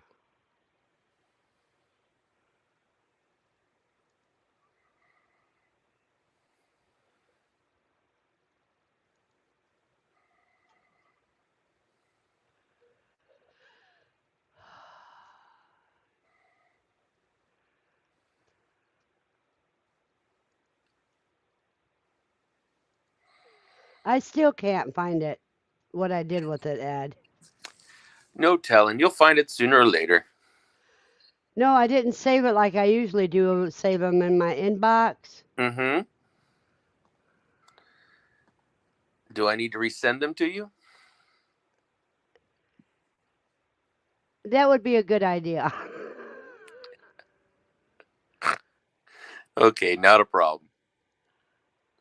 Just the videos. Just the videos, but you have the photos. I showed the photos already. Oh, well, yeah, you showed a couple of them. Yeah, I showed 3 of them. yeah, yeah. I'll resend the videos. Alrighty.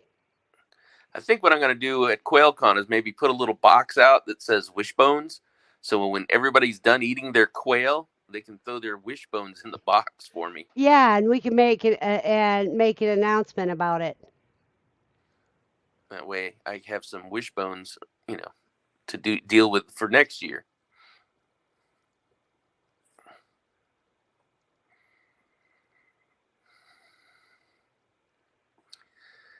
Katrina and Kelly are supposed to be sending me heads and feet.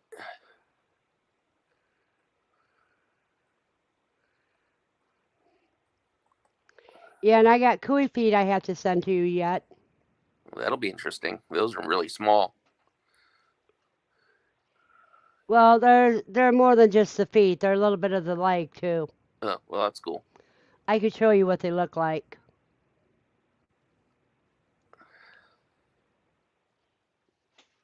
Hold on.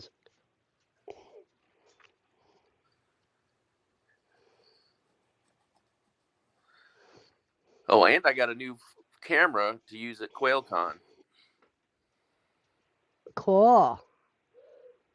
Oh, wait a minute. Let me turn my camera back on.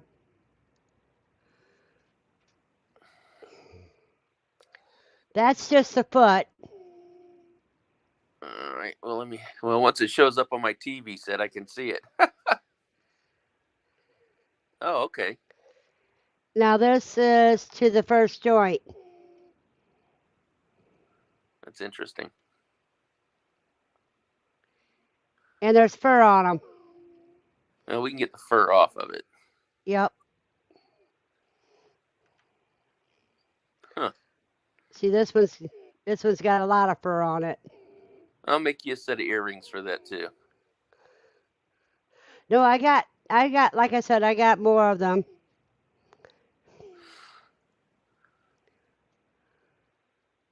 Huh.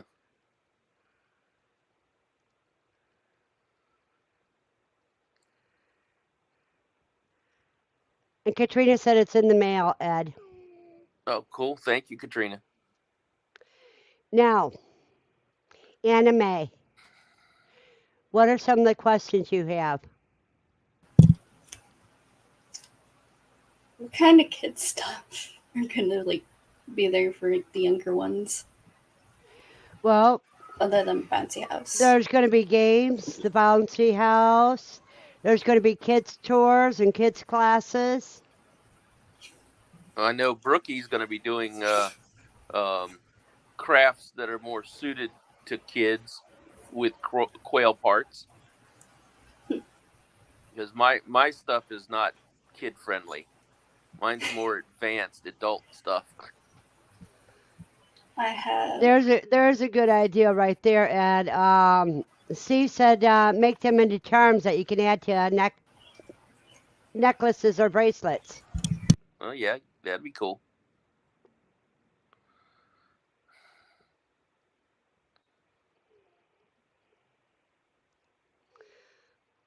Okay. I need to brush the pig. What other questions do you have?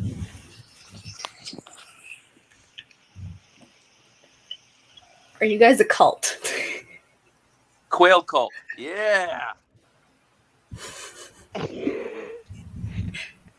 No, we're an addiction.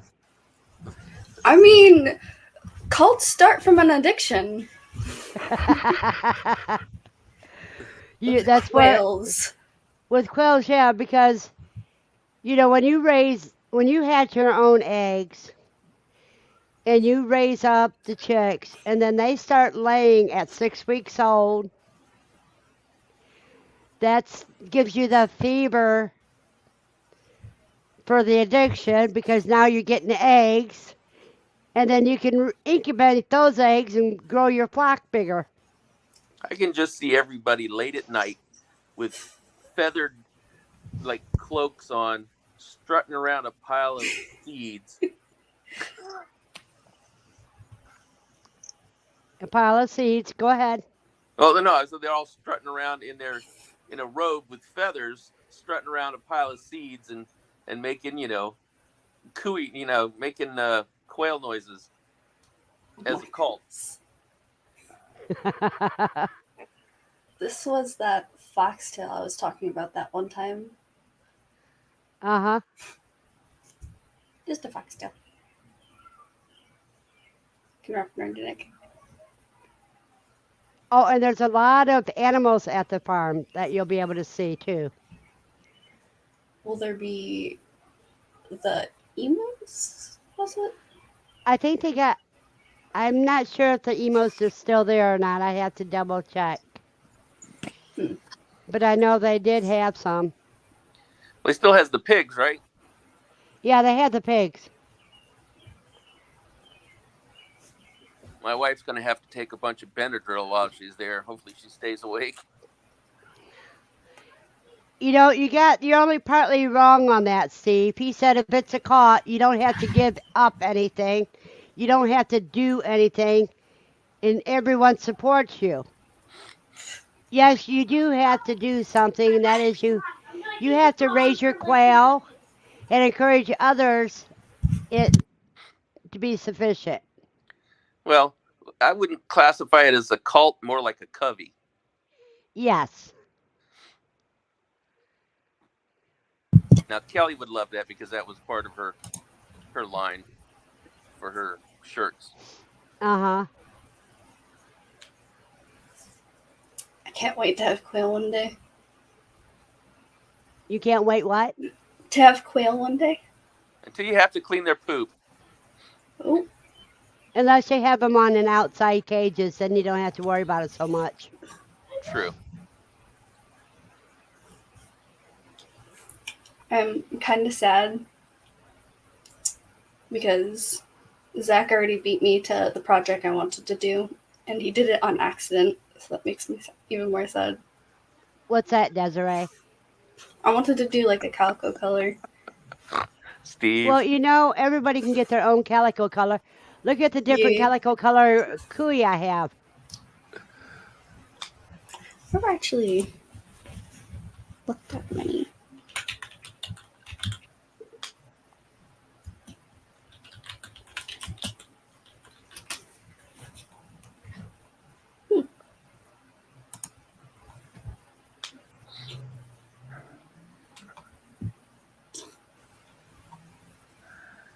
You think you're so cute.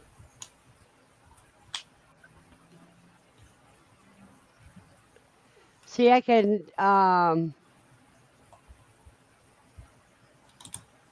let me get this up here. I'm gonna grab something real quick.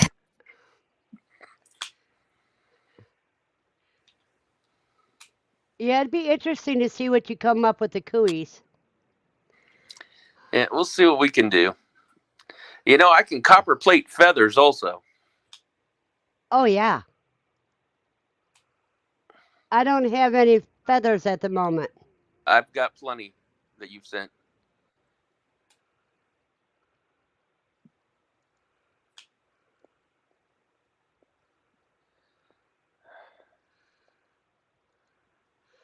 Okay, here's the video I took of the animal room. I'm going to share with everybody.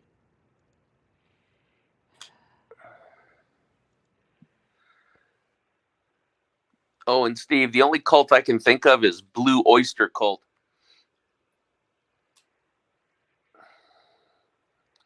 Go Godzilla.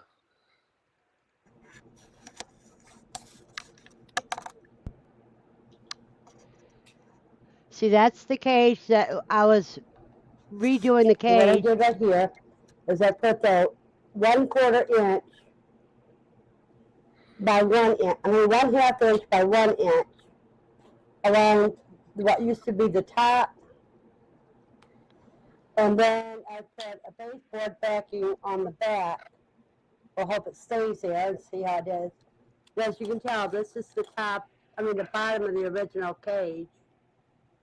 And I just flipped it over so I can make it different.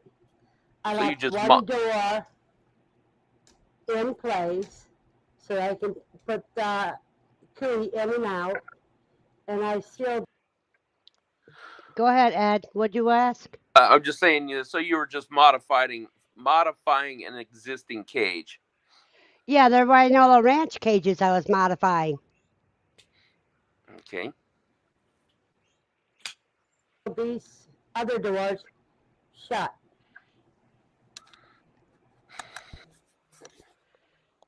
Now see, they're in the cages now. Cool. Okay. Now, as you can see, I got the cages how they're supposed to be. This would have been the rollout if it would have been the right side up. And see, there's Big Mama about ready to have new pups soon. So you can see the pups on the side, but Papa, Big Papa. Yeah.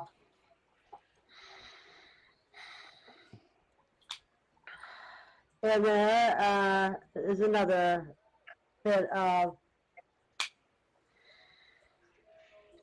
maters. Then up here is the grow out cage. And what I use is, see, I put these rabbit hooks on so that the cages can open.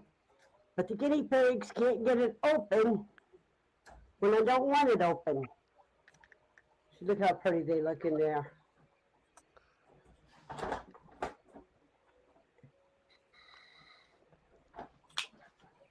And these are my original white quail.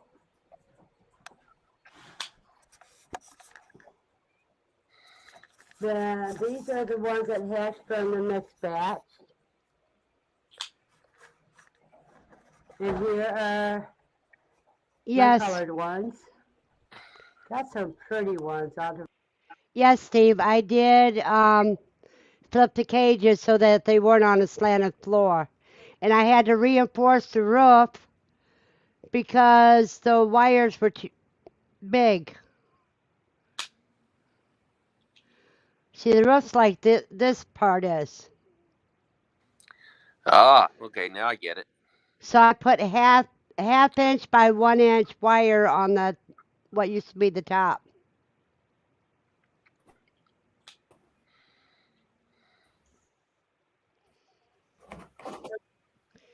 Welcome, Katrina.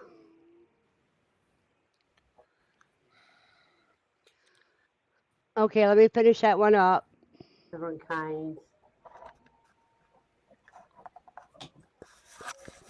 Then up here's the bachelor pad.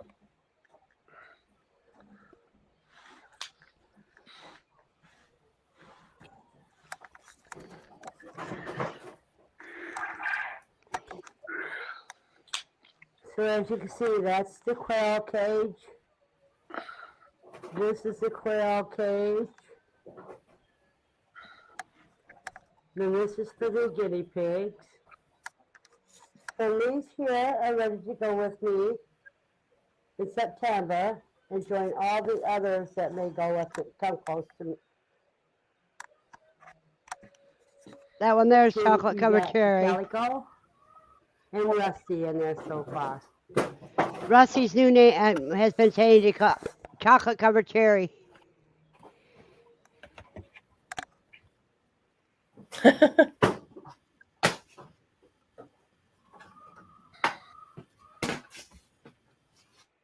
Hi, Katrina. Hi, Katrina. Hi. Let's show you guys the What rabbits. room are you in? They were running around, but I guess maybe they... I'm in my screen and porch. I was going to show you the rabbits. They were running around, but they... They're like, oh no, we're on video. Good morning. Let's stop.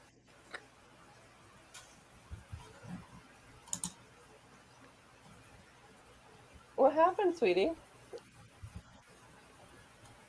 We got tired. How old are those bunnies? These Katrina? are about 6.5 weeks, I think. 6.5 weeks? Yeah. About, yeah. That's cool. So they're there. Cute. They just Yep, got they'll be in they here. just got taken away from mama, huh?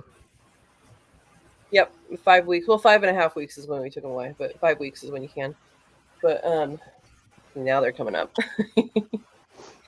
Yeah, we keep them until they're 12 weeks, and then that's when processing is.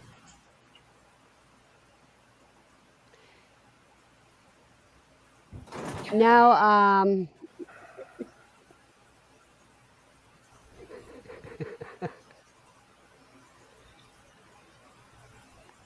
I forgot what I was going to ask you.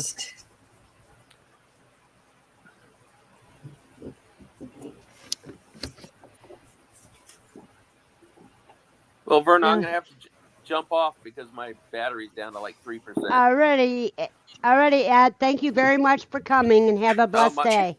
My pleasure. Y'all take it easy. You too. It's my app. Okay, we're good.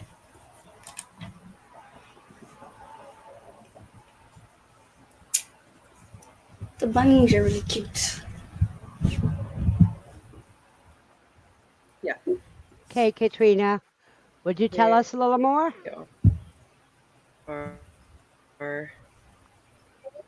About the bunnies? Yeah. Yeah. These are from 2 litters. They're Californian, is the dad, and the mom is either full Black New Zealand or a Black New Zealand California mix. So 10 of them, 10 of them are from Meatball, which is a mix, and 4 of them are from Tortellini, who is a Black New Zealand. So they're meat rabbits, and they don't know it yet. And we have Are them you in this able to hutch. We join have in, them double Matt? decker. We still have the second story. We still have the second story shut off. We'll probably open that up next week, give a little more room. But we never had a problem until the last batch. Last batch decided that there was an upstairs bathroom. So we want to make sure that these guys know where the bathroom is downstairs. Uh-huh. Did you clean up the upstairs where they won't that's do our it solution. again? Well, all it is wire. So yeah, we cleaned it, but it's just wire. So they should be good. They should be good, but we'll see. We'll see when that happens. You need another bath.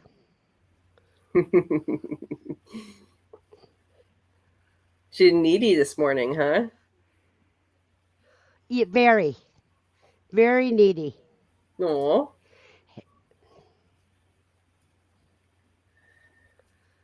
How do you train them to go in one area? Steve wants to know how you train them to go in one area. They do it on their own.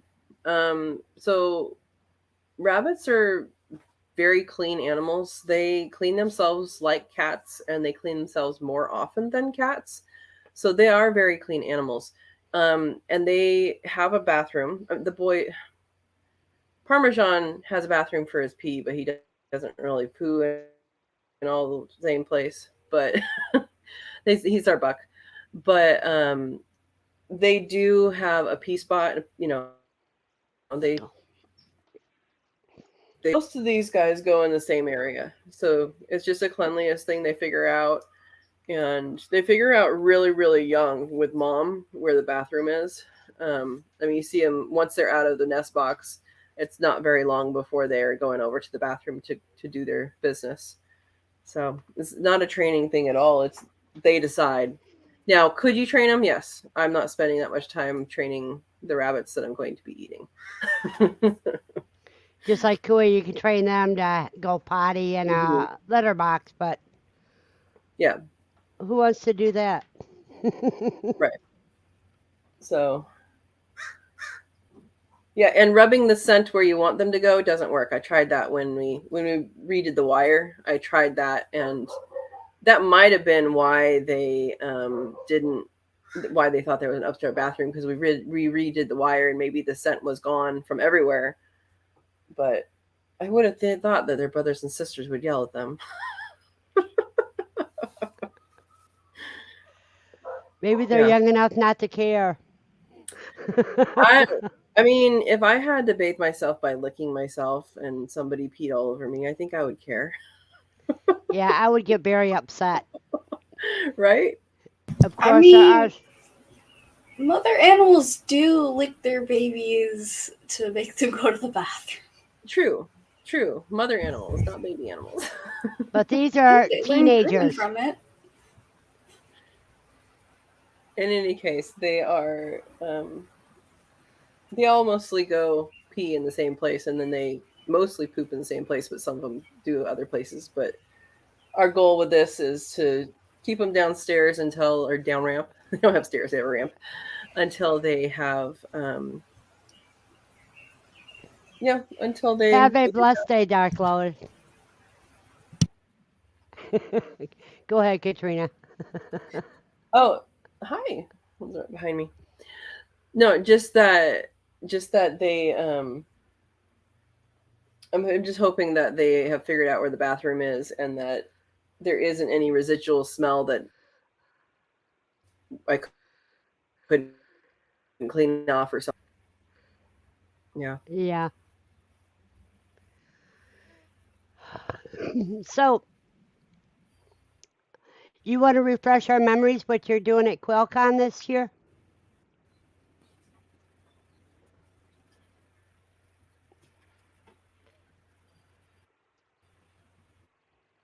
Katrina?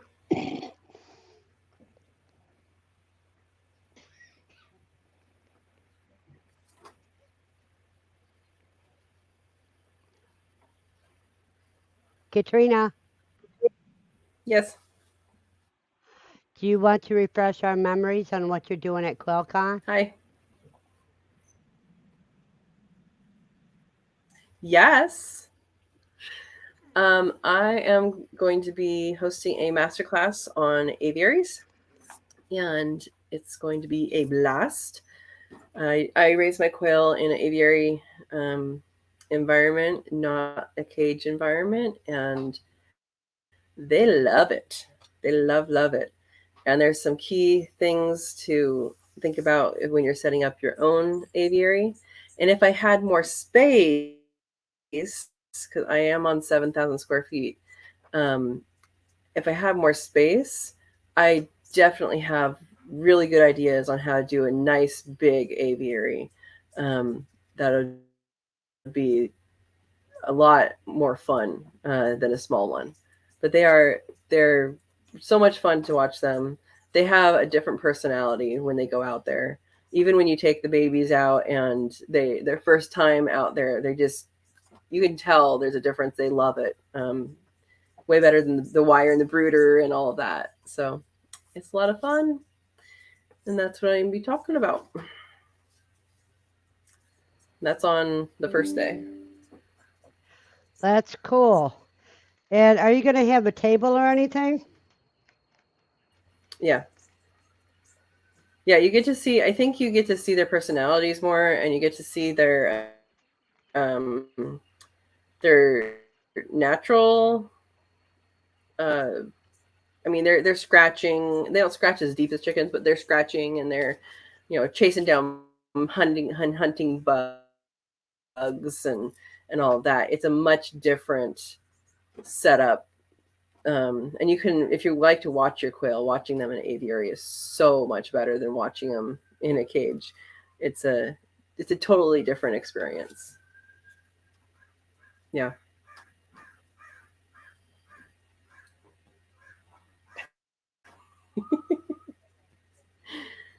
Yeah. So it'll be fun. I like Quail Con. It's a really, really great place to meet everybody and talk to everybody in person. And that's my favorite part, is to talk to everybody and meet everybody. Plus, you get to see my Shire farm, so that's pretty cool. This will be my first ever convention that I'll be going to.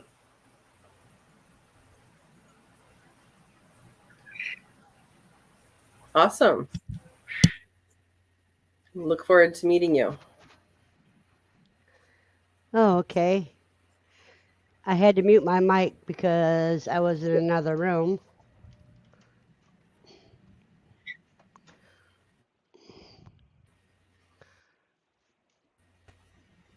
Getting more coffee? No, answering a phone call you can't deny.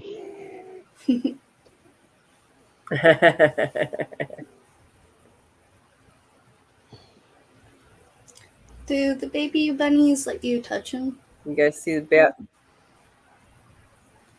So we have not been socializing these ones, so they don't really enjoy it.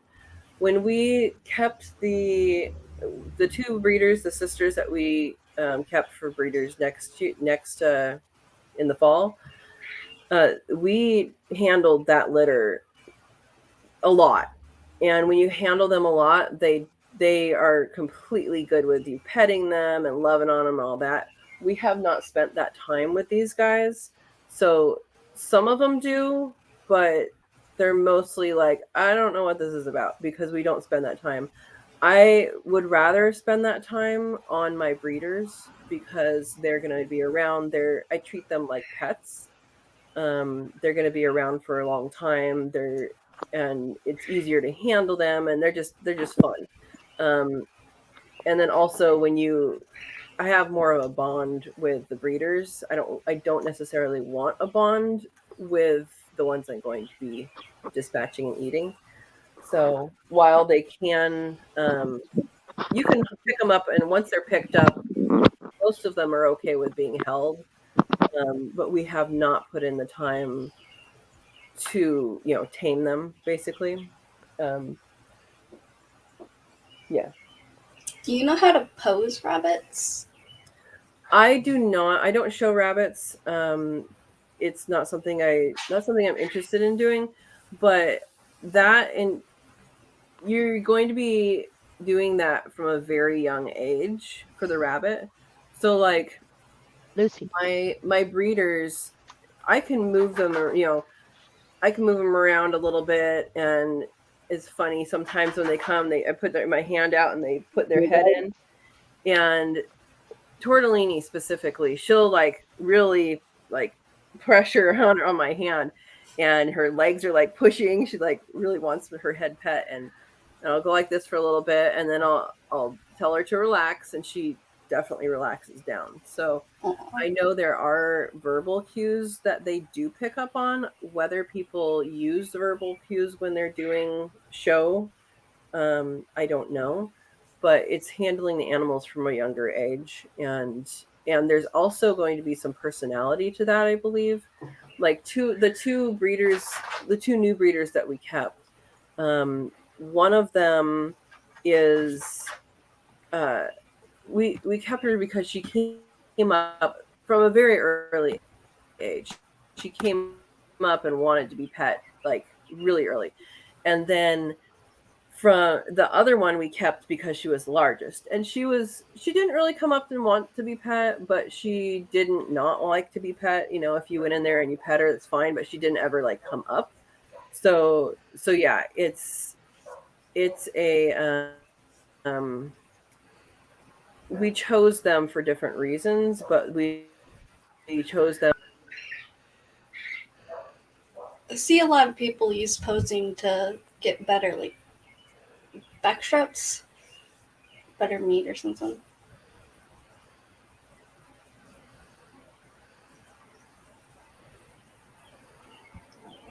morning, Sundial Fragrance. Posing? And Matt has joined the panel. Morning. How's everyone? That's a big chicken. What's that? That's a chicken. Now, see, Matt has Wynola Ranch cages too. Well, I do, yeah. So I'm moving them around right now. I have the 3-tier and the 2-tier. I like them a lot. They work out really well. What's the other one? Matt, do you have any questions about Quail Con? I'm just excited. It's a lot of fun. Questions. Let's see. Sorry. There we go. Are you bringing Farmer Casey? Possibly, hopefully. It's we're pretty far away, so it's gonna cost a little bit to get there. So hopefully I'll be bringing him, but we'll see. You know, we got people coming from England even. Oh wow, that's far. I have nothing to complain about then. There's Yeah. also people coming from Canada. Yeah, but England's farther away. Yeah, that's a good They're coming trip. from Great Britain. I've seen that they got some pretty cool color variations over in England. Like some really pretty ones. Yeah. England would be cool.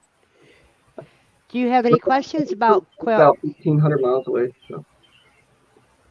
Do you have any questions about QuailCon, Matt? No, not questions. Excited. I know there's a lot I want to learn and pick up and buy. Just really so meeting everyone in person, and hopefully I'll learn how to do a bloodless cull right. Yeah, you'll learn that there. So that's exciting. And let's You'll get see. it. Oh, and from Papa, the builder, if you take his farm tour, you'll learn how to do a lot of other things too. I'll probably pick his mind. That's a goal. Yep. That's it. I love building. I do, and so I definitely go in with trying to look at some things he does and stuff as well from that point of view. Uh-huh.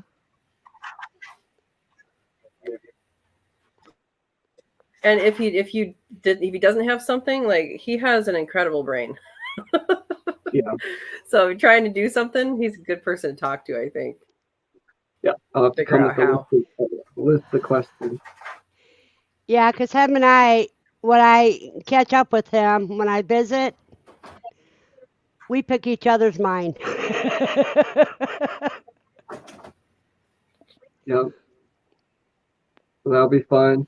I don't have any questions. I'm just gonna come open-minded to learning a lot, and I'm sure I'll have some good ones come time. But Yeah, you better find out how you can take eggs on the airplane. yeah. I don't know if anyone else has flown with them or if they've had issues. But If not, you can pay for shipping and everything. I know you can. Just mail them. You can take eggs on the airplane, Katrina?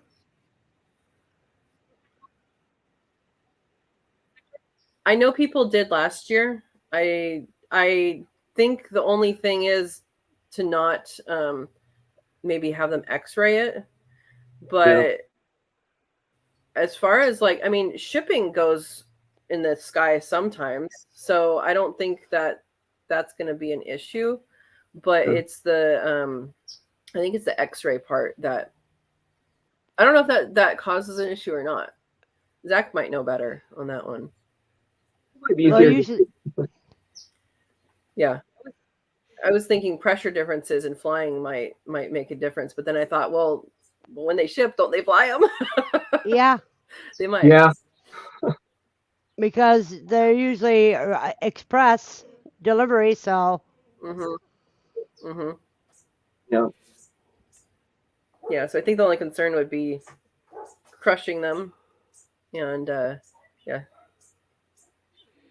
Well, seeing if you can do it as a carry-on. Sneak them in. No, that'll be neat. I'm hoping to get some good eggs and pick up some other things. So I'll probably be shipping stuff back anyways. That's the goal. If I'm going that far there, I might as well get things I need and what people have to offer. And seeing the different varieties he has and what he has set up. Yeah.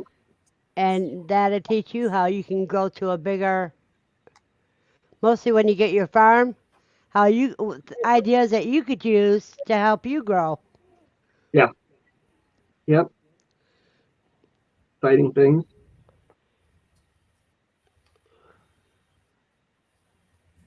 Are those jumbos behind you?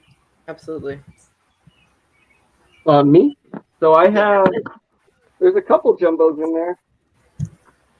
They're just mixed right now. This one here's a JMF jumbo, brown. These are not, they're just larger. They're big. Those are close to jumbo, but not quite jumbo. Yeah. In other words, they're about 9 ounces, 9.5 ounces. We're going to be calling sometime soon when I get the time. Most all of them. I might, and then then we're going to get some eggs shipped in and do another batch before Quail Con. That's the goal. So I'm cleaning up cages today in the area in here and kind of prepping them to do a good cull. That's cool. Yeah. How long have you had quail, Matt?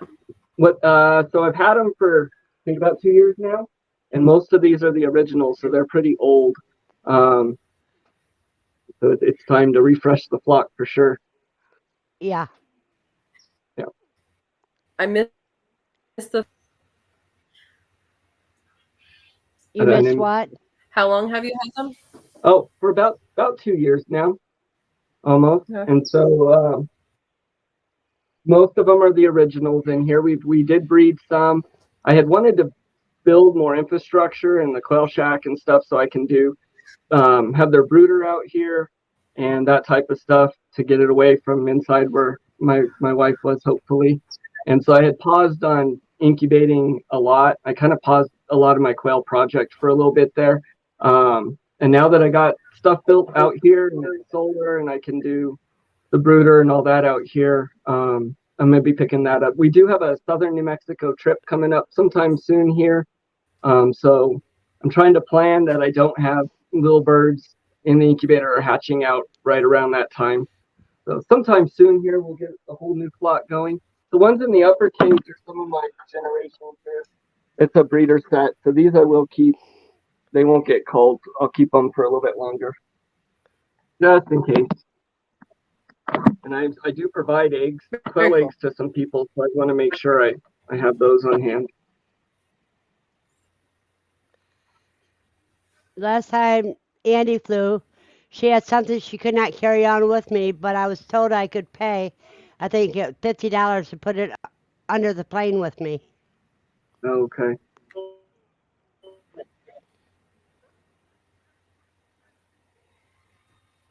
Yeah, my chickens are digging through the compost out here. I can hear them. And my family's setting up a small pool.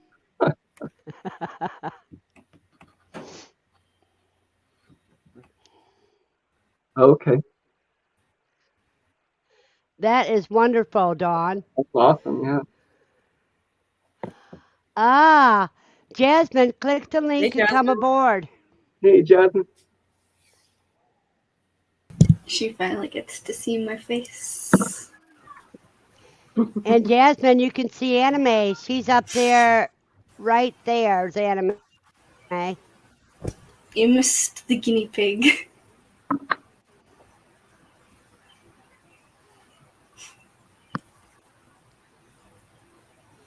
Andy, you can come up.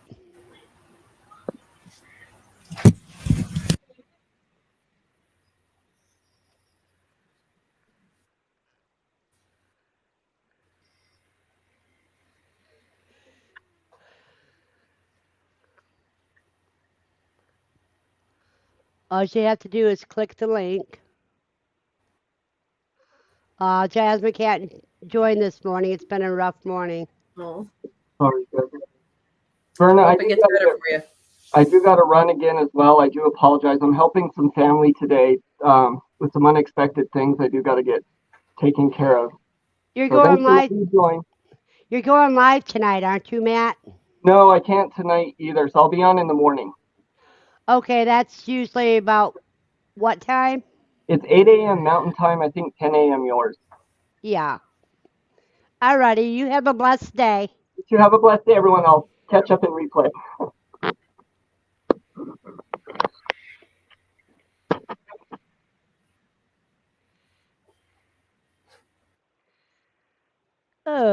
already? Oh, we're at the 2 hour mark already.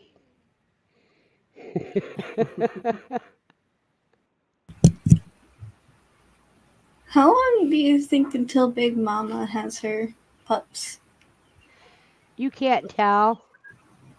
I'm not sure what day she got pregnant, and she can go from 54 to 79 days. Well, how long have you known she's been pregnant? Ever since she had her first litter, I think.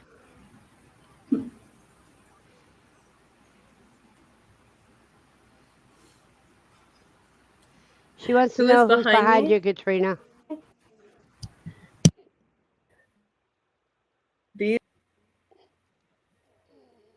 These are our grow outs. They are babies of meatball and babies of tortellini. So we have 10 from meatball and 4 from tortellini. And they're going to be food.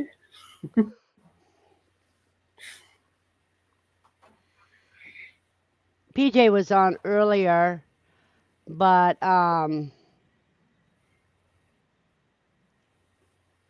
she was having problems and everything.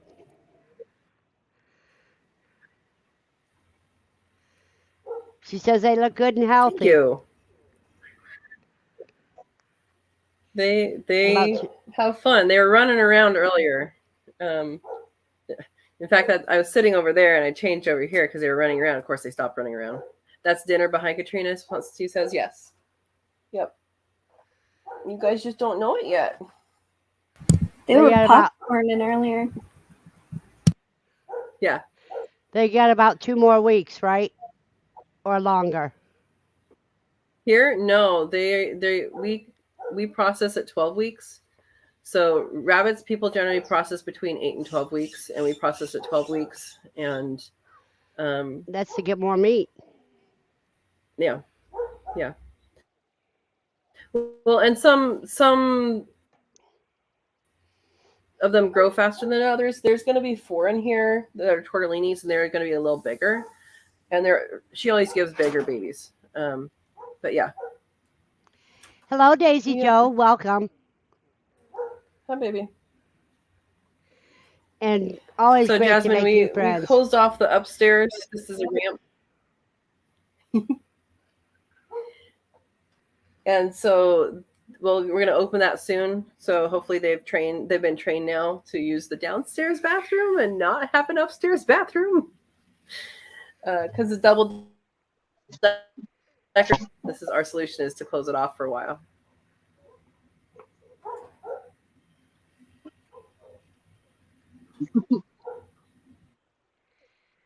There you go. Jasmine said, good to see your beautiful face, anime creator. Hello. I'm not very used to cameras. And there's Aaron. Are you ready to go live, Aaron? And I don't know where Andy went to. She waved and then she disappeared.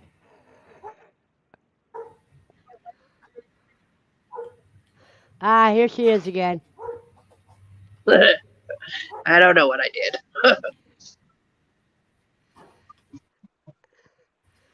Good morning. How are you? How are you this morning? I'm good. How are you guys? Oh no, Jasmine. I'm crazy as ever. That's all we can be. So, chocolate covered cherry is doing good. Good. Aaron's calico male is doing good. Good. And then he's getting my breeder set as well. Oh, Big Mama? He's getting Big Mama and Big Daddy. Okay.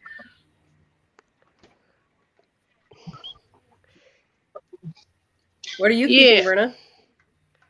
I'm gonna be. I have to limit my animals, and so I'm going to be changing over to Havana bunnies from Andy.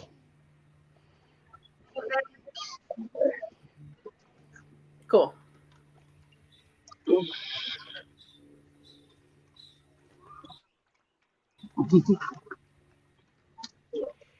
And I know what are you bringing me? Those guinea pigs have had a trip, Andy? haven't they? Oh yeah. Do what? Do what, Verna? And Andy, which animals are you? I mean, how many rabbits you gonna bring me? At least 2 does and 1 buck, right? Yep, at least. Yep, at least. And then an extra one, and I'll teach you how to butcher. Yeah.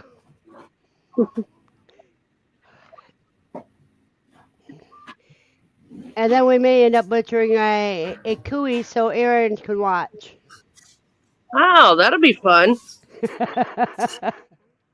We'll just have to have a butcher class, huh? Do you all do homesteading? Yes, Daisy Joe. Quail are the introduction animal. Then you go on to rabbits or cuy. So when you get in a cow, Verna? I can't fit a cow in an apartment. I know, you just said that's an introduction. We just got to see what's next.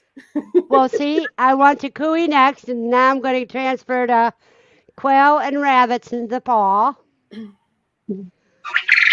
There's miniature cows.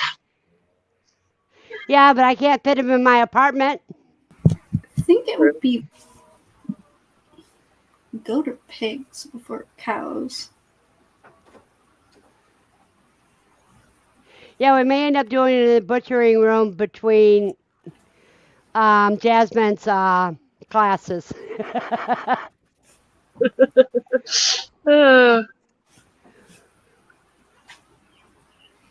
Yeah, I think Penny raises small cows.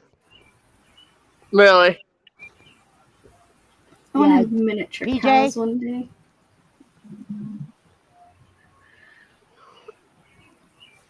There, now I can show my ugly face again. There we go.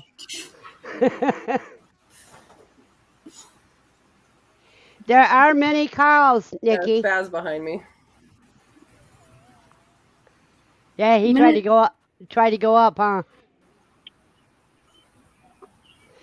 Could you show us any of your rabbits, Andy? Okay. What you want to see?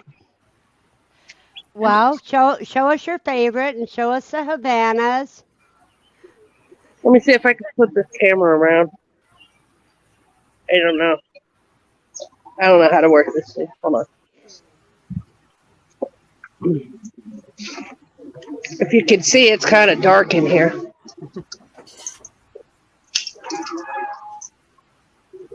All I see is the light. I'll show you the speed meter. What Here's is it you're some. showing? Let's see. See them? Aww. No, I'll take it out. What kind is that? This is a Havana.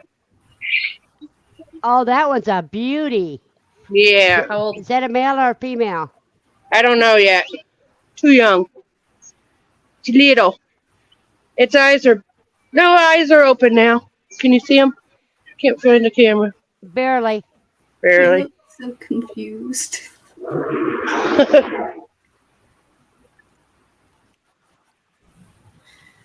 How big do Havanas get? They're more of a miniature breed. A little bit bigger than a miniature or what do you call it? Mini Rex. This is another one. Little baby. Well, Steve wants to know how old that one is. Hold on, I'm dropping it. Okay, got it. Where's the camera? There's that one. They are just right at 12 days old. That is cool. Yeah.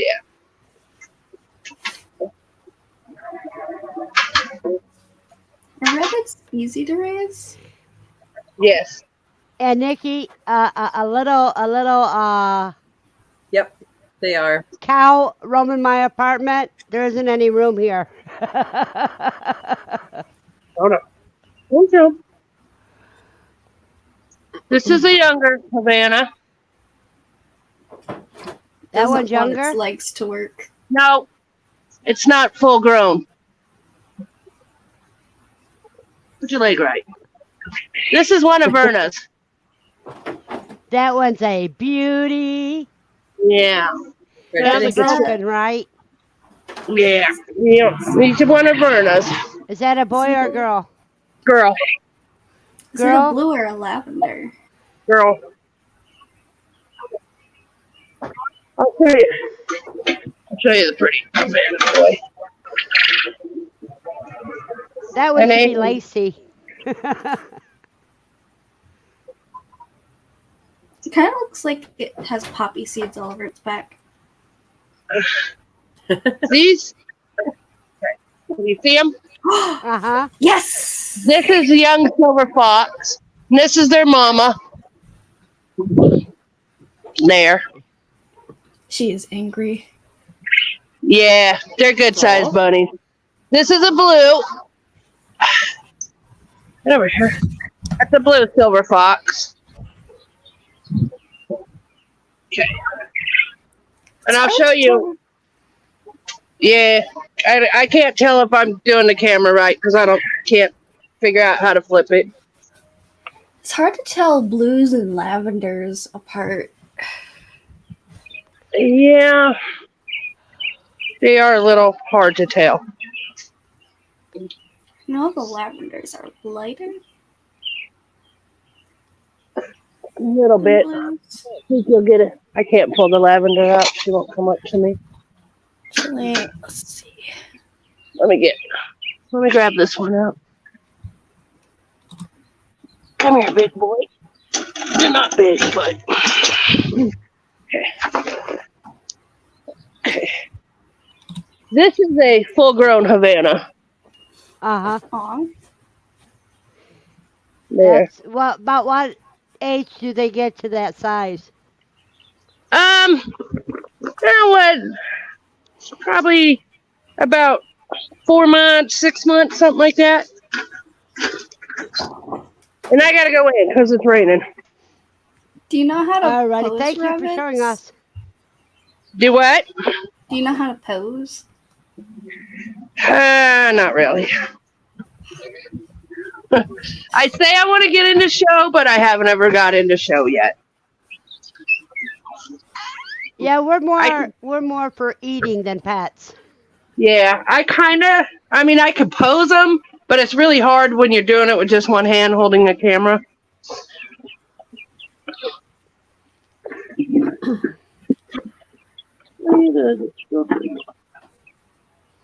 Well, Lucy came back in, so I got to give her a treat. She finally gets a treat. It's been long awaited.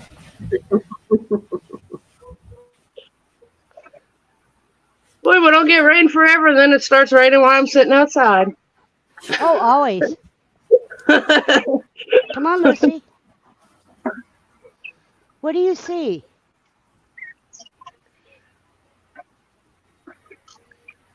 Something's got her bugged. Let me run back out here. I'll show you a mini Rex. How many breeds do you have? Too many.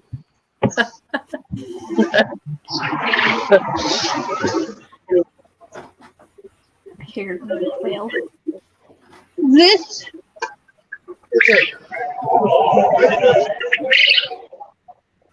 Sorry, I got the fan on in here. I'll turn this off for a second.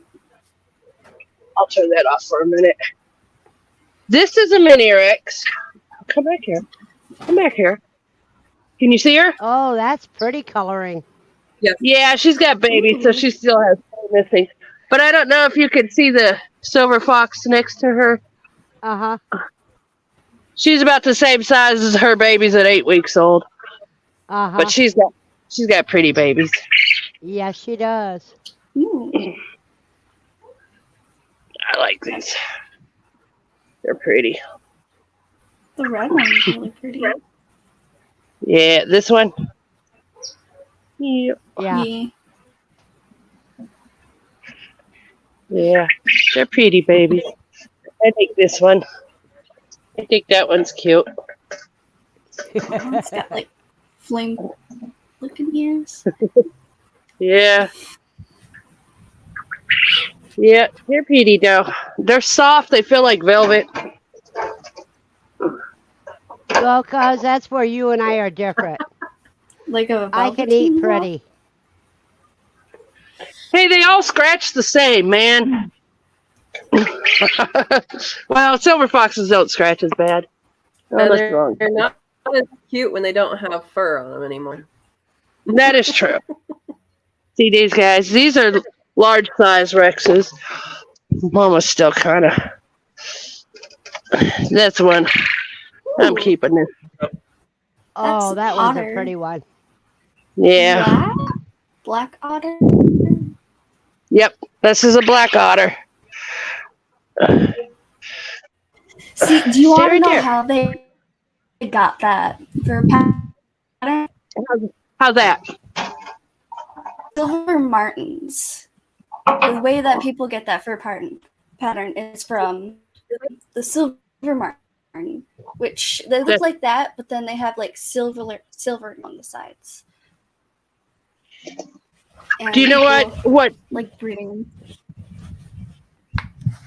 Do you know what they need to have to change the otter into silver martins? No. What silver gene you martin have to have? is the one that they fuck with. Silver martin is a chinchilla. It's got the chinchilla in it. That's why it turns the tan color into silver. Steve, do you still have chinchillas? Me? No, Steve. Oh. See this marking here? Oh.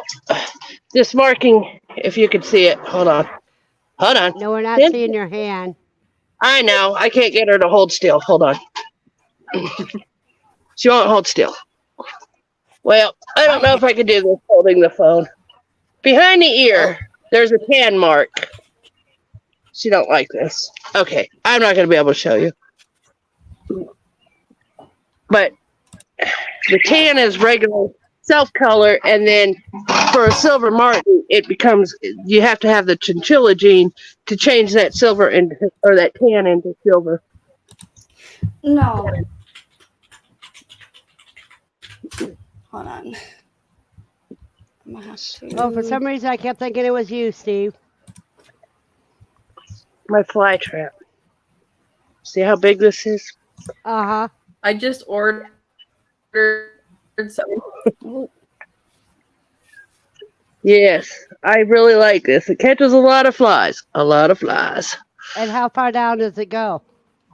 Well, I think it's 24.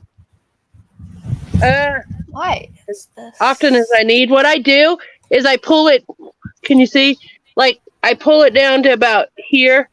And then when it gets kind of full, I just keep pulling it down until it goes down to the bottom of the door. And then I pull it off. And then I'll lay it somewhere else in the yard and let it keep catching flies. That is cool. Yeah. I like that fly trap. Thank you for sharing it. Oh, yes. My piece. Okay. Hubby says to show you this. Can you see him? Who is that? Little one. That is a little lion head foo-foo bunny. This is a silver martin. I know. Uh-huh. I'm not showing you. The camera's on me. I don't know how to flip it. Okay. He wants me to show you another one. This one here. That's another lion head, right? Yeah. A lion? How many breeds do you have? Oh my goodness. I got mini Rexes, lion head, Havanas, mini Rexes, and large Rexes. 5. Well, you forgot silver fox. Oh, yeah, 6. No, because you said mini Rexes twice, so you only got 5. Oh, okay. I was thinking it was only 5. I had a few more, but I got rid of some of them. because I started off with New Zealand's and Californians, and I got the silver foxes and the Rexes, and I traded off the both of them for the silver fox or for the silver fox. Aaron, Rose, please click the link and come join us. Okay, now it's raining really hard. Oh. I'm wet.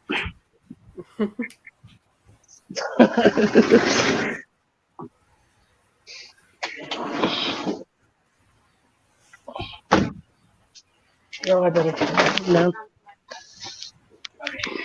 it's raining really hard. The status for silver martins right now is critical. Oh, okay. I gotta go. I gotta run to the feed store. Alrighty. You have a blessed day and be careful. Okay, you guys too. Bye.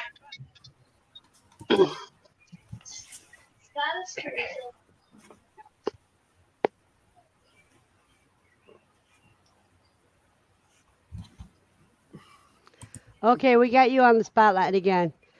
All right. Aaron's gonna join after he gets done eating. I haven't started eating yet. Haven't had breakfast yet. Oh, you haven't? Anything. No, I didn't. I had my breakfast before I even started. I was in the middle of sleeping with my headphones on when all I heard was, "Hello, everyone." I woke her up with my big mouth.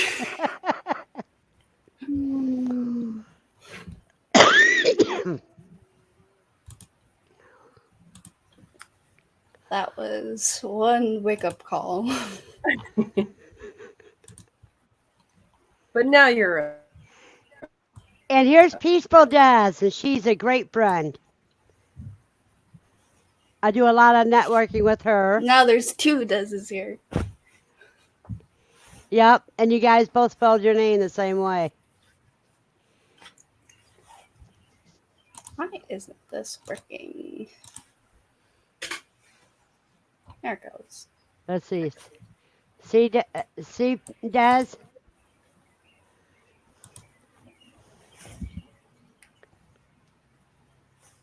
Hello. I forgot a stuffed animal. Have a blessed day, Dawn. Squish. Yeah, but that's almost the length of the width of that is almost the length of your. All right, cooling. Verna, I think I'm gonna get off the camera. Okay. I'll keep listening though. All right, I'll keep listening. Okay, all you have to do is say stop camera.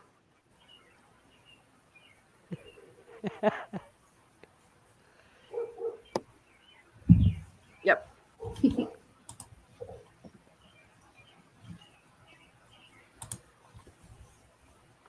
Oh. Aaron says, my time schedule is all messed up. I was out of town working 18 hours a day all week. Wow.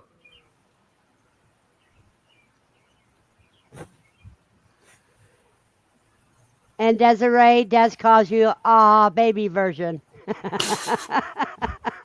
I'm not a baby. I'm 21. But you're younger than my granddaughter.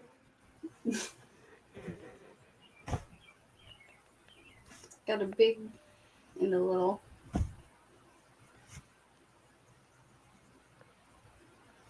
Okay, what are you hoping about Quail Con? Me? Desert. Yep. You're up on the stand. I don't really know. I can't really think of stuff on the spot. I didn't catch you. I'm not really good at thinking. Who's all coming with you? Let's see. My mom, my two brothers, little sister, maybe my grandma. and me. Are your brothers older or younger than you? Younger. I'm the oldest out of every sibling I have. And how's the next oldest? She's a year and a day younger. Oh, so how many of them are under 18? I gotta count.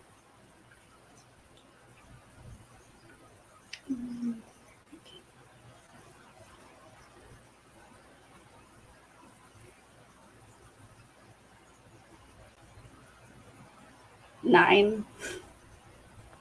That are coming to Quail Con? No, it's just, all of them are under 18. I have a lot of siblings, but only 3 are coming, and they're all under 18. Okay. I've seen a lot of children in my life. Des, I have a granddaughter that'll be your daughter's age in December.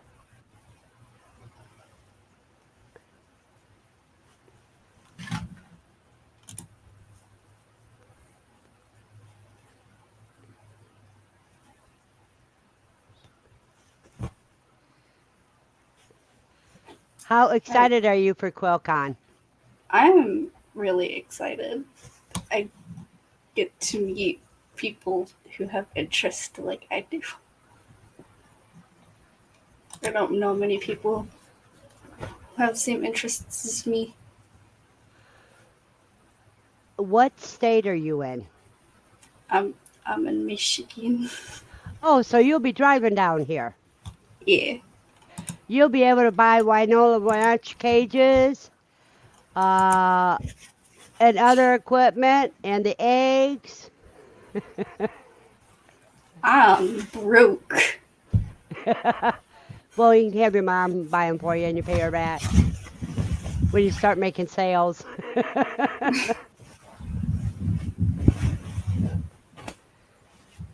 Ooh. I don't know what is going on right now. You might be able to get a ticket in August, but I don't think so. Let me see.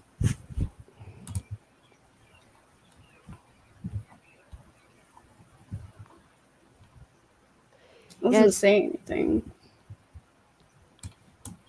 There's still 207 tickets left for the Quail Con tickets.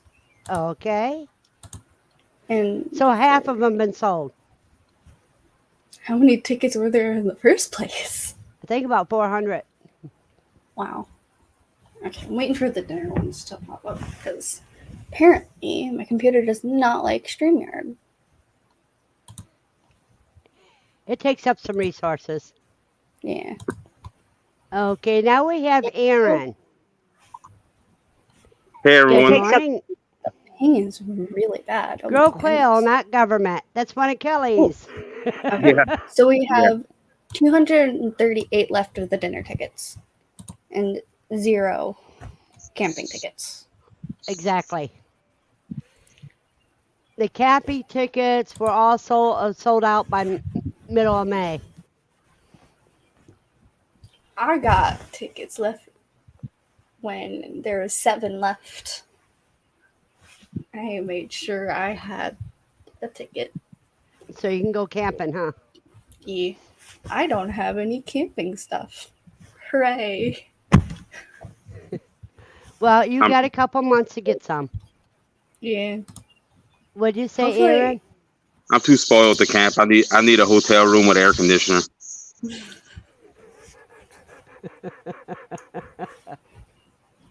Yeah. Actually, that is a good shout. I need to look for a fan with a battery. I need to have a better setup than this.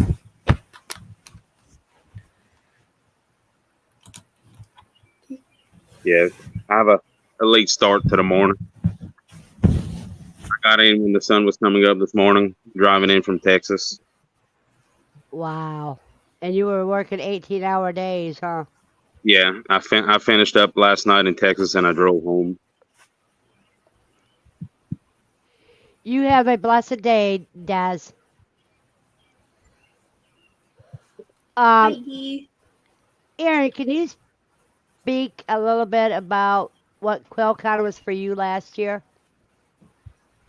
Last year was my first Quail Con, and we drove. Shoot, I think it's 16-hour drive. It was. We were a little nervous. We didn't know anybody other than watching people on YouTube, so we were nervous going in, and then we made a ton of friends. And I think now, if Zach wants to keep me away from Quail Con, he'll have to get a restraining order. It's just a fun time. Yeah, but how many people are coming, Daz? It's okay. My mom has a tent that she's bringing, and my boyfriend, I'm trying to get him to go, but he has a busy life. He's down in Kentucky. Katrina wants to know what was in Texas. Work. A lot of work. The company I work for acquired more assets, and so I had to get there and get everything moving. Just a second. Desiree, you need to mute your mic until you're ready to speak. Okay.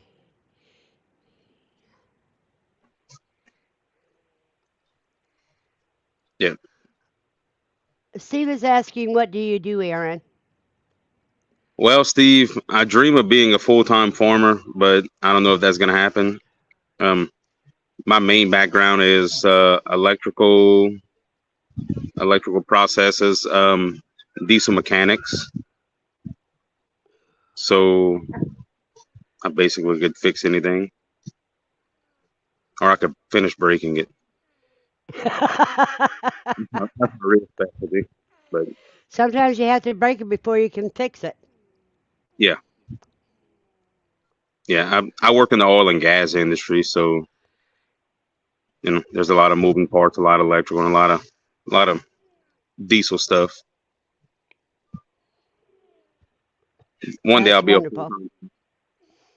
One day you'll what? I'll be a full-time farmer. Oh yeah, mostly if Christina gets your YouTube channel going, and you get the farm going good, and then you guys yeah. But it'd be hard to make as much money as you probably make on the working with the oil industry. Yeah. Steve, I think I broke Texas, but I left out of there so fast, I'm not sure what happened after I left, Steve. I think I might have picked the wrong spot to sit down in the yard. I got stung by 2 bees since I've been here. I think the bees missed me. Yep. They're telling you, hey, Daddy, you didn't pay attention to us. We have beehives back here. How many beehives do you have now? We don't talk about that, Verna. I heard you have a limit on how many hives you're allowed to have. Christina has a limit. I don't follow it. What, 25? Yeah, maybe something like that. I'll end up with more. How much land do you have? It's like an acre and a half, I think, something like that. Are you going to bring any honey to Quail Con? I have to bring some for I think Jesse wants some. I have to bring some for Steve. And me. And you. I'll bring some.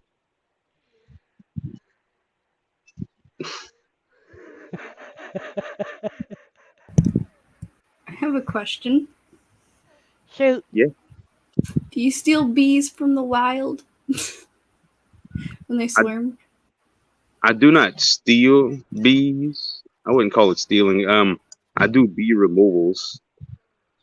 I'll go if like a swarm's bothering somebody, or prefer not to do it, but like cutouts in houses, I'll remove bees rather than people killing the bees. I'll do anything to not see bees get poisoned and killed. You find a bee, you say it's my friend now, and take it home.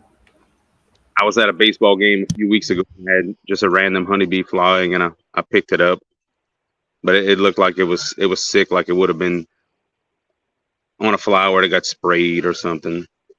The wings were K-winged, so it probably would have died.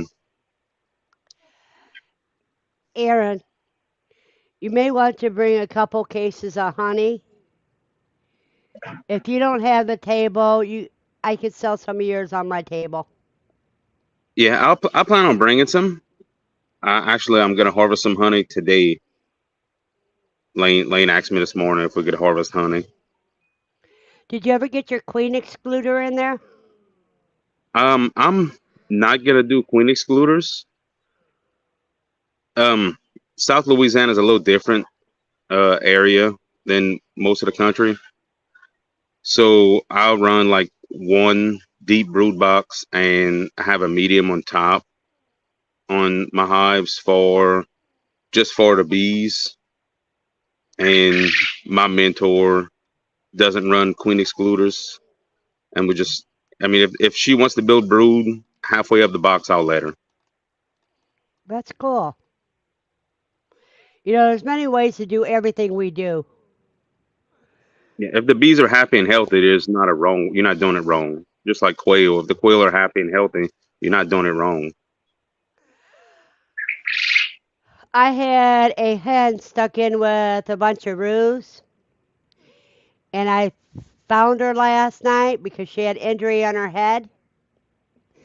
So she's running loose in the animal room right now until she gets healed.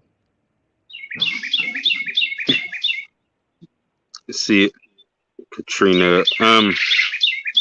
Katrina, I do farmers markets. I do one in the spring and one in the fall. And other than that, most of my sales are just local sales. We really don't advertise. We do the spring farmers market, which is the big one, and then the fall farmers market, which is, they push it back closer to Christmas, it is really huge. And then everything else is just trickle down sales from that. And I probably need to do a better job advertising, but we don't really advertise very much. We just What sell. kind of bird is that? We hear. I believe it's a starling. And boy, quail. That's a loud one. Yeah. No, it wasn't a quail. I hear quail too. Katrina, biosecurity for bees. So when I bring a swarm in, after we go and catch a swarm, I establish the hive, and I'll do it about 50 feet away from the rest of my hives, and I'll continue doing my inspections for several weeks. And I'm checking for mites. I'm checking for wax moth is probably the scariest one. So when I'm doing inspections, I'm always checking those. And before I bring it anywhere near, I'll make sure that I don't have any wax moths. I don't think there's a safe distance to keep them, just because bees travel so far. Like I have my beehives pointing towards my garden, and my bees don't go in my garden. They come out the hive and they just go back over and go out into the fields and forage. So I put the hive in the garden so I could have bees in the garden. Christina hates it. Steve wants to know, do bees mix hives or do they stay to their own groups? So one cutout we did, accidentally I killed the queen, and typically they'll make a new queen, but I think they were so new to the hive, so they actually absconded and left the new hive I had them set up in, and they merged with one of my other hives, and now that one's like a super hive. They have 3 times as many bees as any other hive I have, and I'll probably add a new honey super on there every 3 to 5 days right now. Wow. I actually had to pull 2 honey supers off a few weeks ago because it was too tall to work. And I have Lane standing on the other side of the camera.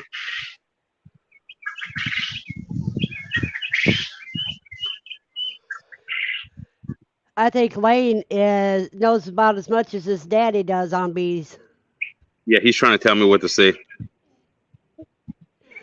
We'll have him come on and say his spiel. What do you have to say, Lane? What do you have to say? You gonna be camera shy? No. No. Just pretend like you're talking to your dad, because as far as anybody knows, that's who you're just talking to your dad. You know me. You gave me Oh. a big hug last year. You gonna be shy? What are your plans today? Harvest honey. We're gonna harvest honey today. That's my plan. That's your plan? How much honey do you think you're going to get?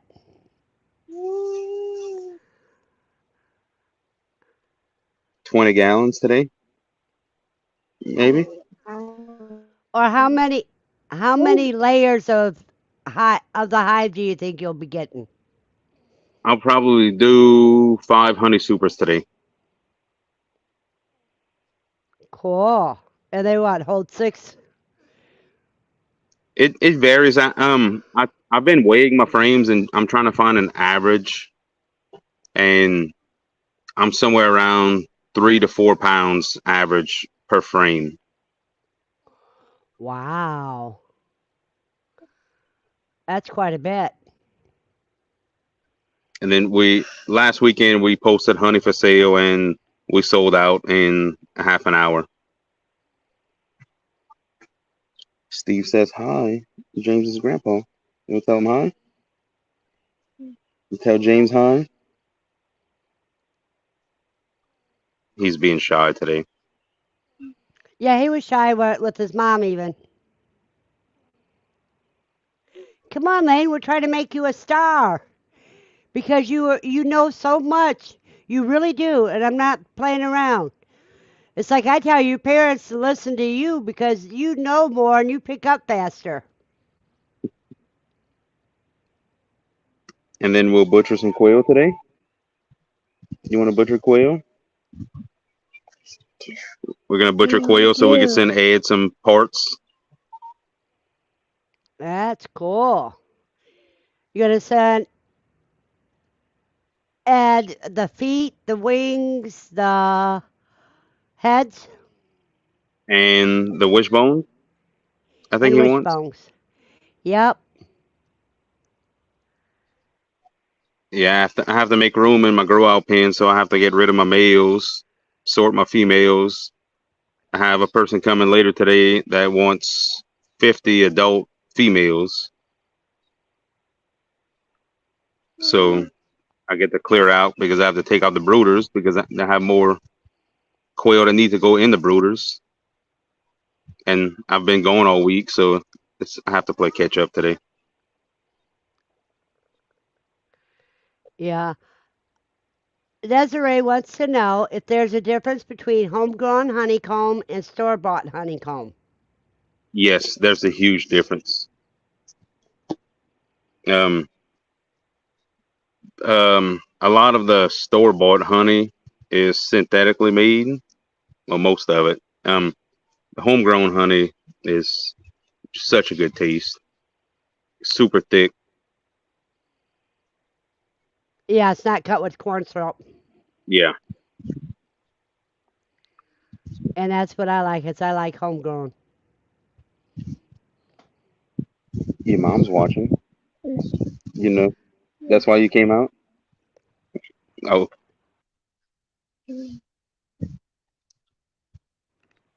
Steve, sometimes I pull just the breast meat off. Sometimes we butcher whole. Sometimes we skin. Sometimes we pluck. It all depends what we are planning on doing with that. I don't really freeze many quail. when we butcher quail, usually we butcher and we eat. And I have some in the freezer, but we're just randomly butcher and eat quail the next day. But see, what I do is when I butcher as many as I can at one setting, and then eventually after they set a couple days, I'll take what I'm gonna eat and keep that in the container and package the rest of them up and put them in the freezer.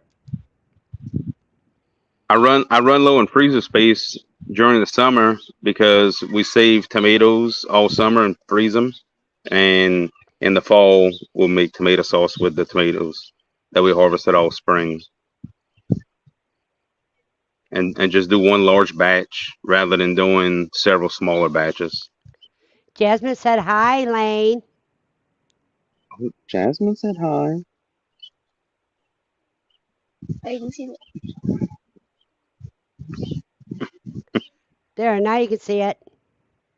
Oh, you see? Yeah. Let's tell her hi. He's being a shy boy today. But he's got a beautiful smile and twinkly eyes, so you know it's real. He has this long hair that he refuses to get cut right now. Well, then you have to put a barrette to keep it out of his eyes. Yeah? No. No.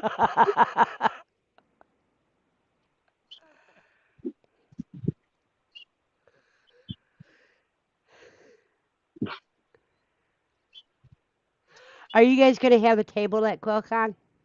No, I don't think we'll have time to have a table at Quail Con. I think Saturday Jasmine's gonna keep us busy. Alrighty, like I said, if you want, you can put some honey on the table and put the price tag on the honey. And I'll be able to sell some for you. Yeah, we could definitely bring some honey. You're not gonna talk?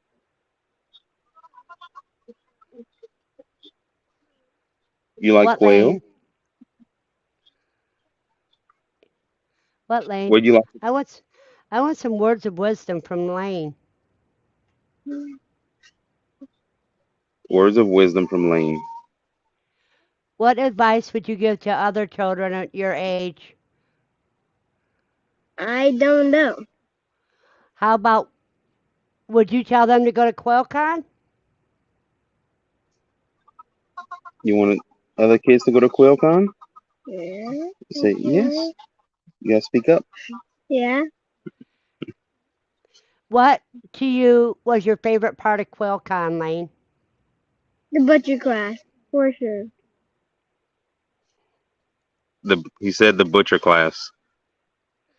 Yeah, the butcher. So, was it because you learned how to butcher the quail, or was it because of Jasmine?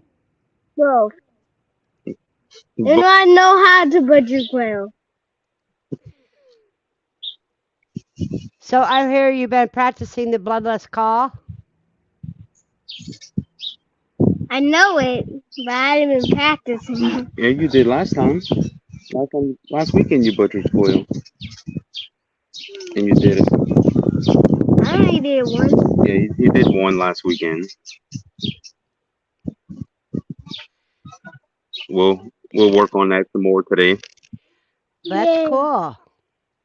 See, I do the bloodless call, then I put them in a cone, cut their head off, and let them bleed out. I do the same thing, but I don't let them bleed out. I do it. Yeah, he wears gloves and he does the bloodless call and then he'll just butcher them. Yeah, the reason why I let them bleed out is because while they're kicking and everything, that's the perfect time to bleed them out. And Lucy likes to lick it up. I was gonna ask if you gave Lucy the blood. Well, she's allowed to have the blood. She's allowed to have the intestines. But the organs, I save for her to freeze dry for food if ever anything happens that I can't afford to buy dog food, I'll be able to make my own dog food.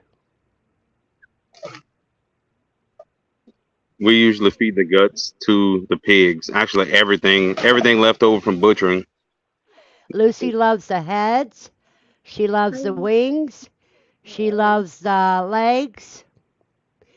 And she loves whatever I don't eat when it's cooked.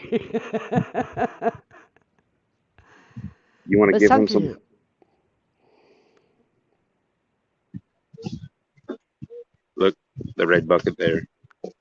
The Our male pig flipped over his water container, and now he's mad he doesn't have water. That's typical. Yeah. He gets butchered. I think in 2 weeks. Are you going to do that at home? Yes. I'll probably do it. Linda and Robert from Rock Hill Homestead are coming. I think 2 weeks, and in 2 weeks, I think I'll do it then, and put some of them on the grill.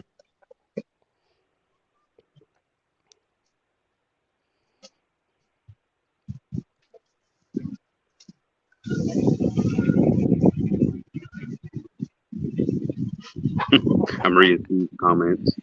Yep. Hey, Steve, Journey may end up learning how to do it anyhow with Jasmine, so you tell her, hey, if you want to eat them, you're going to have to learn how to butcher them.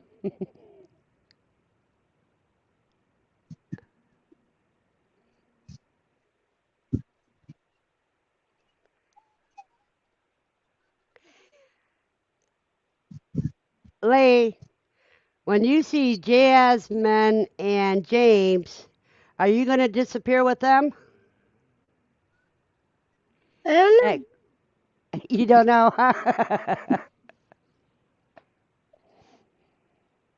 He will. He'll disappear. No. You disappeared last year. I did. Yes, you were with Jasmine and James. You would disappear and you would come back. You do like Lucy do. You go away for a little bit and come back.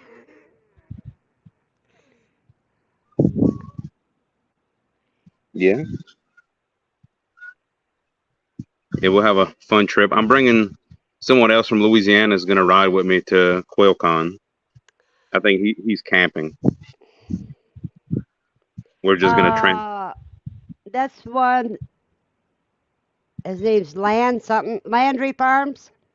No, not Landry. This is Scott. He's his YouTube name is Ball with the Ball. Oh, okay. Actually, I met him on YouTube, and he lives like 4 hours away. Uh-huh. Like I travel back and forth to Texas for work a lot, so we swap quail eggs and birds back and forth when I'm passing through. Okay, I'm going to put Jasmine on the big one so Lane won't be so self-conscious and he can talk to Jasmine. Oh, is that goat kisses you're getting, Jasmine? Yes. Say good morning. Say good morning. Oh. Ma. This is zucchini. That's zucchini. Zucchini. Yeah. Oh. Now I have goat hair everywhere. Hi. Hi. Hello. This is Tita. Well, I'm going to let you guys talk because I have to answer Call on Nature. Okay. So, hi, guys. You want baby bacon? Oh, what are you doing? You're pressing buttons, little goat. What did you do? Oh, dear. Okay. Oh. Hi. We've been really busy today. It's been a rough morning, huh? Yeah. It was storming. Oh, I have a sick goat. She's not in here right now. And I have a sick barn kitty, and we've just had a lot of sad stuff happen in the last 24 hours. So I wasn't gonna hop on, but Lane was on, and how can you say no to Lane? Hi, Lane. You've got more bees than I do right now. Oh, you have more bees than Jasmine. he's looking back at his beehive. Yep. I don't have anything. Awesome. Everything's Lane. It's all Lane's. Yep. It's all Lane's. Lane needs goats. He flipped over his water container again. Yeah. Pigs Yes. are interesting. That is one animal we do not have on our homestead. We had Yorkshire pig, and we had one pig incident with that. I wasn't home. The neighbor had to shoot the pig for me. No. And we have miniature potbellies, which we eat and sell for pets. Yeah. I have to do one animal at a time and then get really, really good at it in a routine before I add another one. So we thought about pigs, and my friend's trying to tell us we need sheep, but we're not going to do sheep. I really want sheep, but Christina says no, so I'll settle on goat. That's okay. Settling on goats is good. She's still watching. Darn. Oh, shh. I mean, Lane ran away, huh? Christina, look at this cutie pie. In like a year, she's going to have her own little babies and milk. Lots of milk. Yeah, we've got 5 little doelings in here. Most of them are camera shy. Yeah. Now, see, if I had room in my apartment, I would have a Nigerian dwarf. Yeah. You could get one that's in milk already. Uh-huh. And you could just have a little milk and mama, and her and Lucy could be best friends because they have to have a buddy. Oh, they would definitely be best friends. The way goats like to run and dance around. Mm-hmm. Yep, for sure. Oh, everybody's coming inside. I don't know if Christina said no goats, so we'll settle on 3 goats. Yeah. Okay, 3 is a good number. Yeah, she said no, so that means 3. Okay. Yeah. Very sweet. We got you. Yeah, one buck and 2 nannies. Yeah, that's fine. And then we could teach Lane how to milk them. You want to milk a goat? Yep. Yeah. I milked my goat in my kitchen this morning because it was raining and nobody wants to share the milk stand. They all want to share her food. So you guys were talking rabbits and I was milking mine in the kitchen. .com, thank you for coming. Mine aren't hollering, Christina. Listen, you hear how quiet they are? There's no hollering, just little bleats from the babies. Oh, can you stop moving the camera? You want everybody to see you? You want everybody to see you? Huh? Yeah. Oh, you're so silly. She's trying to lick the camera. She keeps pressing buttons with her lip. Like she touches the screen of the phone and then it's like juicing all sorts of things that I don't know what it is. Oh, come on, Beans. This is Cool Beans. You want to say hi, Cool Beans? She says, my name is Cool Beans, guys. I'm the new girl on the block. Oh, wow. I love her markings. Isn't she beautiful? Yes. And she has a little, you going to come in here? Hold on.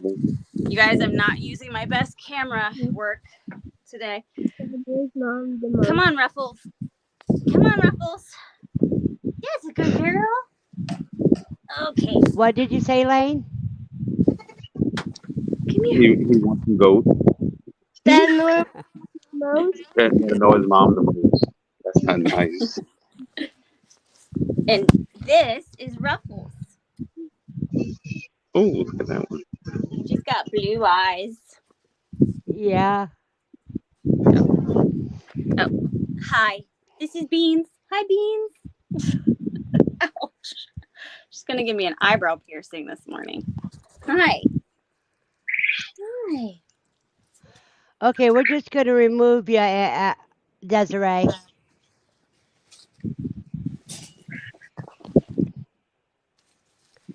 Yes, it's just the math sound you get to ignore, Steve says.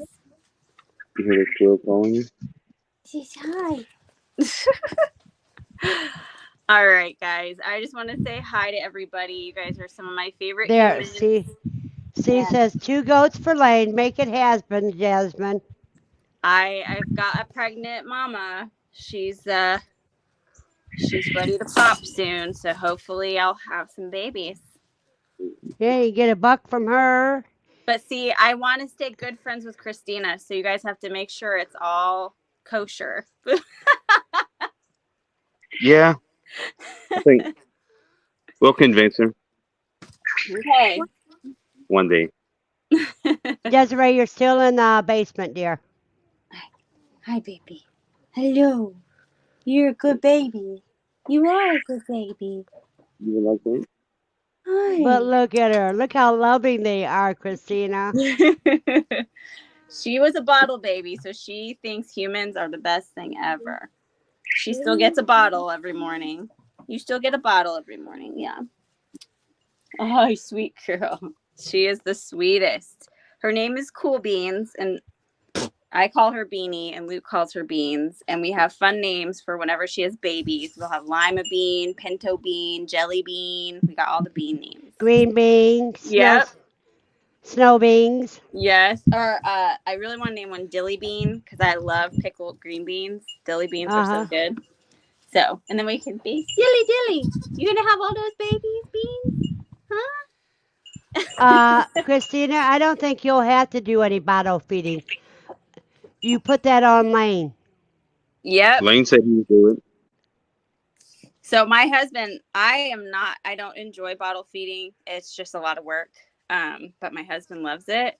He just like turns into a big puddly, marshmallowy, happy mess when those babies are like, the bottle! So they're so excited about it. But we have a couple that weren't bottle raised. They were raised on their mom, and they're friendly, but it definitely makes a huge difference in friendliness when they have their bottles because they think humans are fantastic and they don't mess up their mom's udders. What are you doing up there, Willow?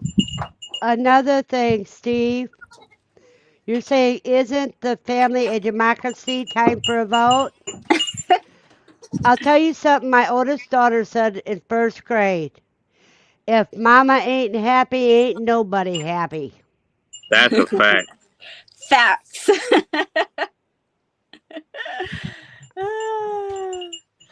Christina, we'll just have to let you come see my babies and try it over again. And the milk on those Nigerian dwarfs is so creamy. Not only that, Christina, you could say you don't have anything to do with the goats. That's everybody else's chore. That's true. You don't want to have to do anything. That's true. Lane said he would, but Lane also feed his parakeets, take care of his aquarium.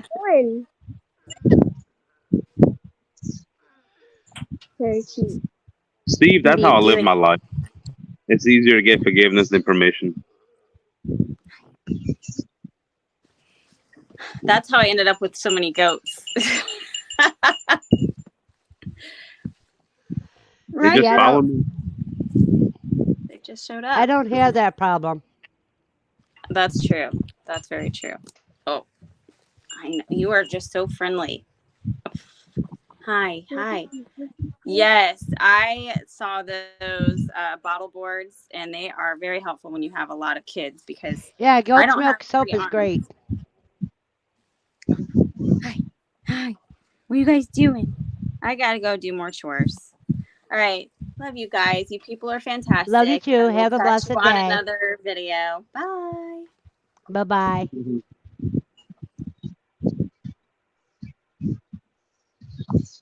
Jasmine's going. Oh, now it's us on the screen. Oh. So what do you think about goats? I want them so bad and I love Lane wants goats so bad and he loves them. Uh-huh. That means you're going to have to, if you have babies that need bottle fed, you got to feed them every 2 hours for a while. All night.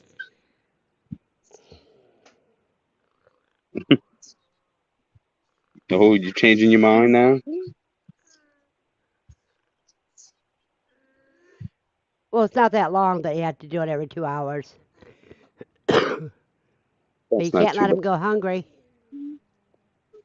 Yeah. them. You changing your mind now? No, No. no. Huh? I guess they're late. He said he would stay up and feed him. Are you homeschool or do you go public school? He goes to public school. We're on summer break right now. Well, you get goats, you may have to be homeschooled.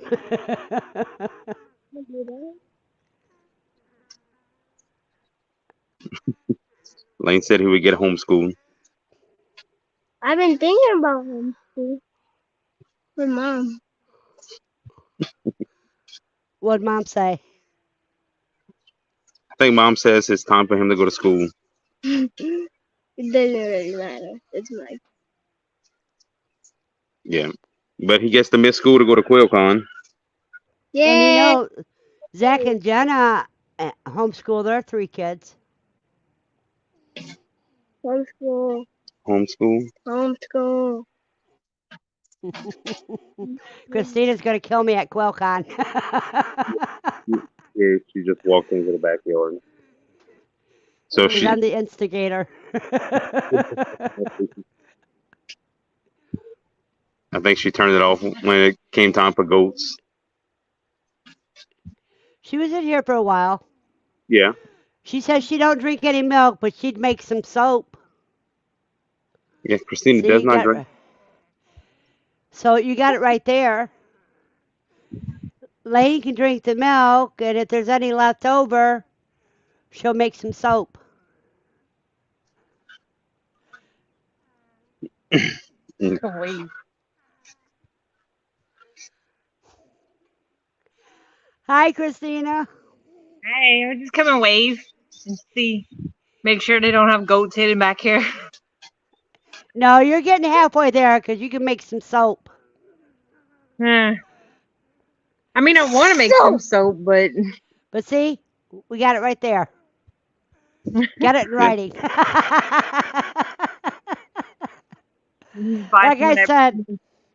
like I said, when Christina gets to Quail Con, she's going to kill me for being an instigator. It's all right. Aaron instigates all his own trouble by himself. It's fine.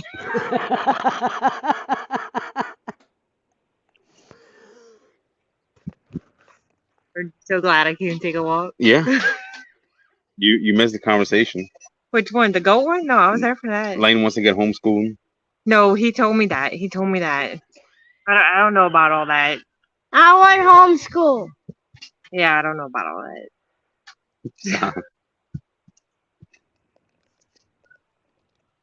You can put them in online classes.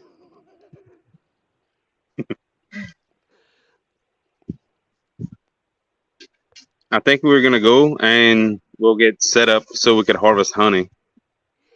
All righty. Y'all have a blessed day, and thank you for coming in. Yes. And hopefully we'll see another day when we can do QuailCon again. Probably late in the month. Yeah, just let me know. I should be available. Yeah, I should be available the rest of the month. I'll call you maybe tomorrow and we can maybe schedule something. All righty. I have Rock Hill Homestead here in a couple weeks, so maybe we could time it and do it then. That would be wonderful. I'll just have to convince Linda to get on camera. And another thing is, have Christina get some of her clips together and sending me of things that she wants to show about Okay, what's going on. we could definitely do that. I'll be in touch with you. All righty. You All right. have a blessed day. Bye, guys. Bye bye. Okay, you guys, we've been on for over 3 hours and 15 minutes. No, where's Woohoo Linda? I didn't see Linda in here. So she must be on the Facebook.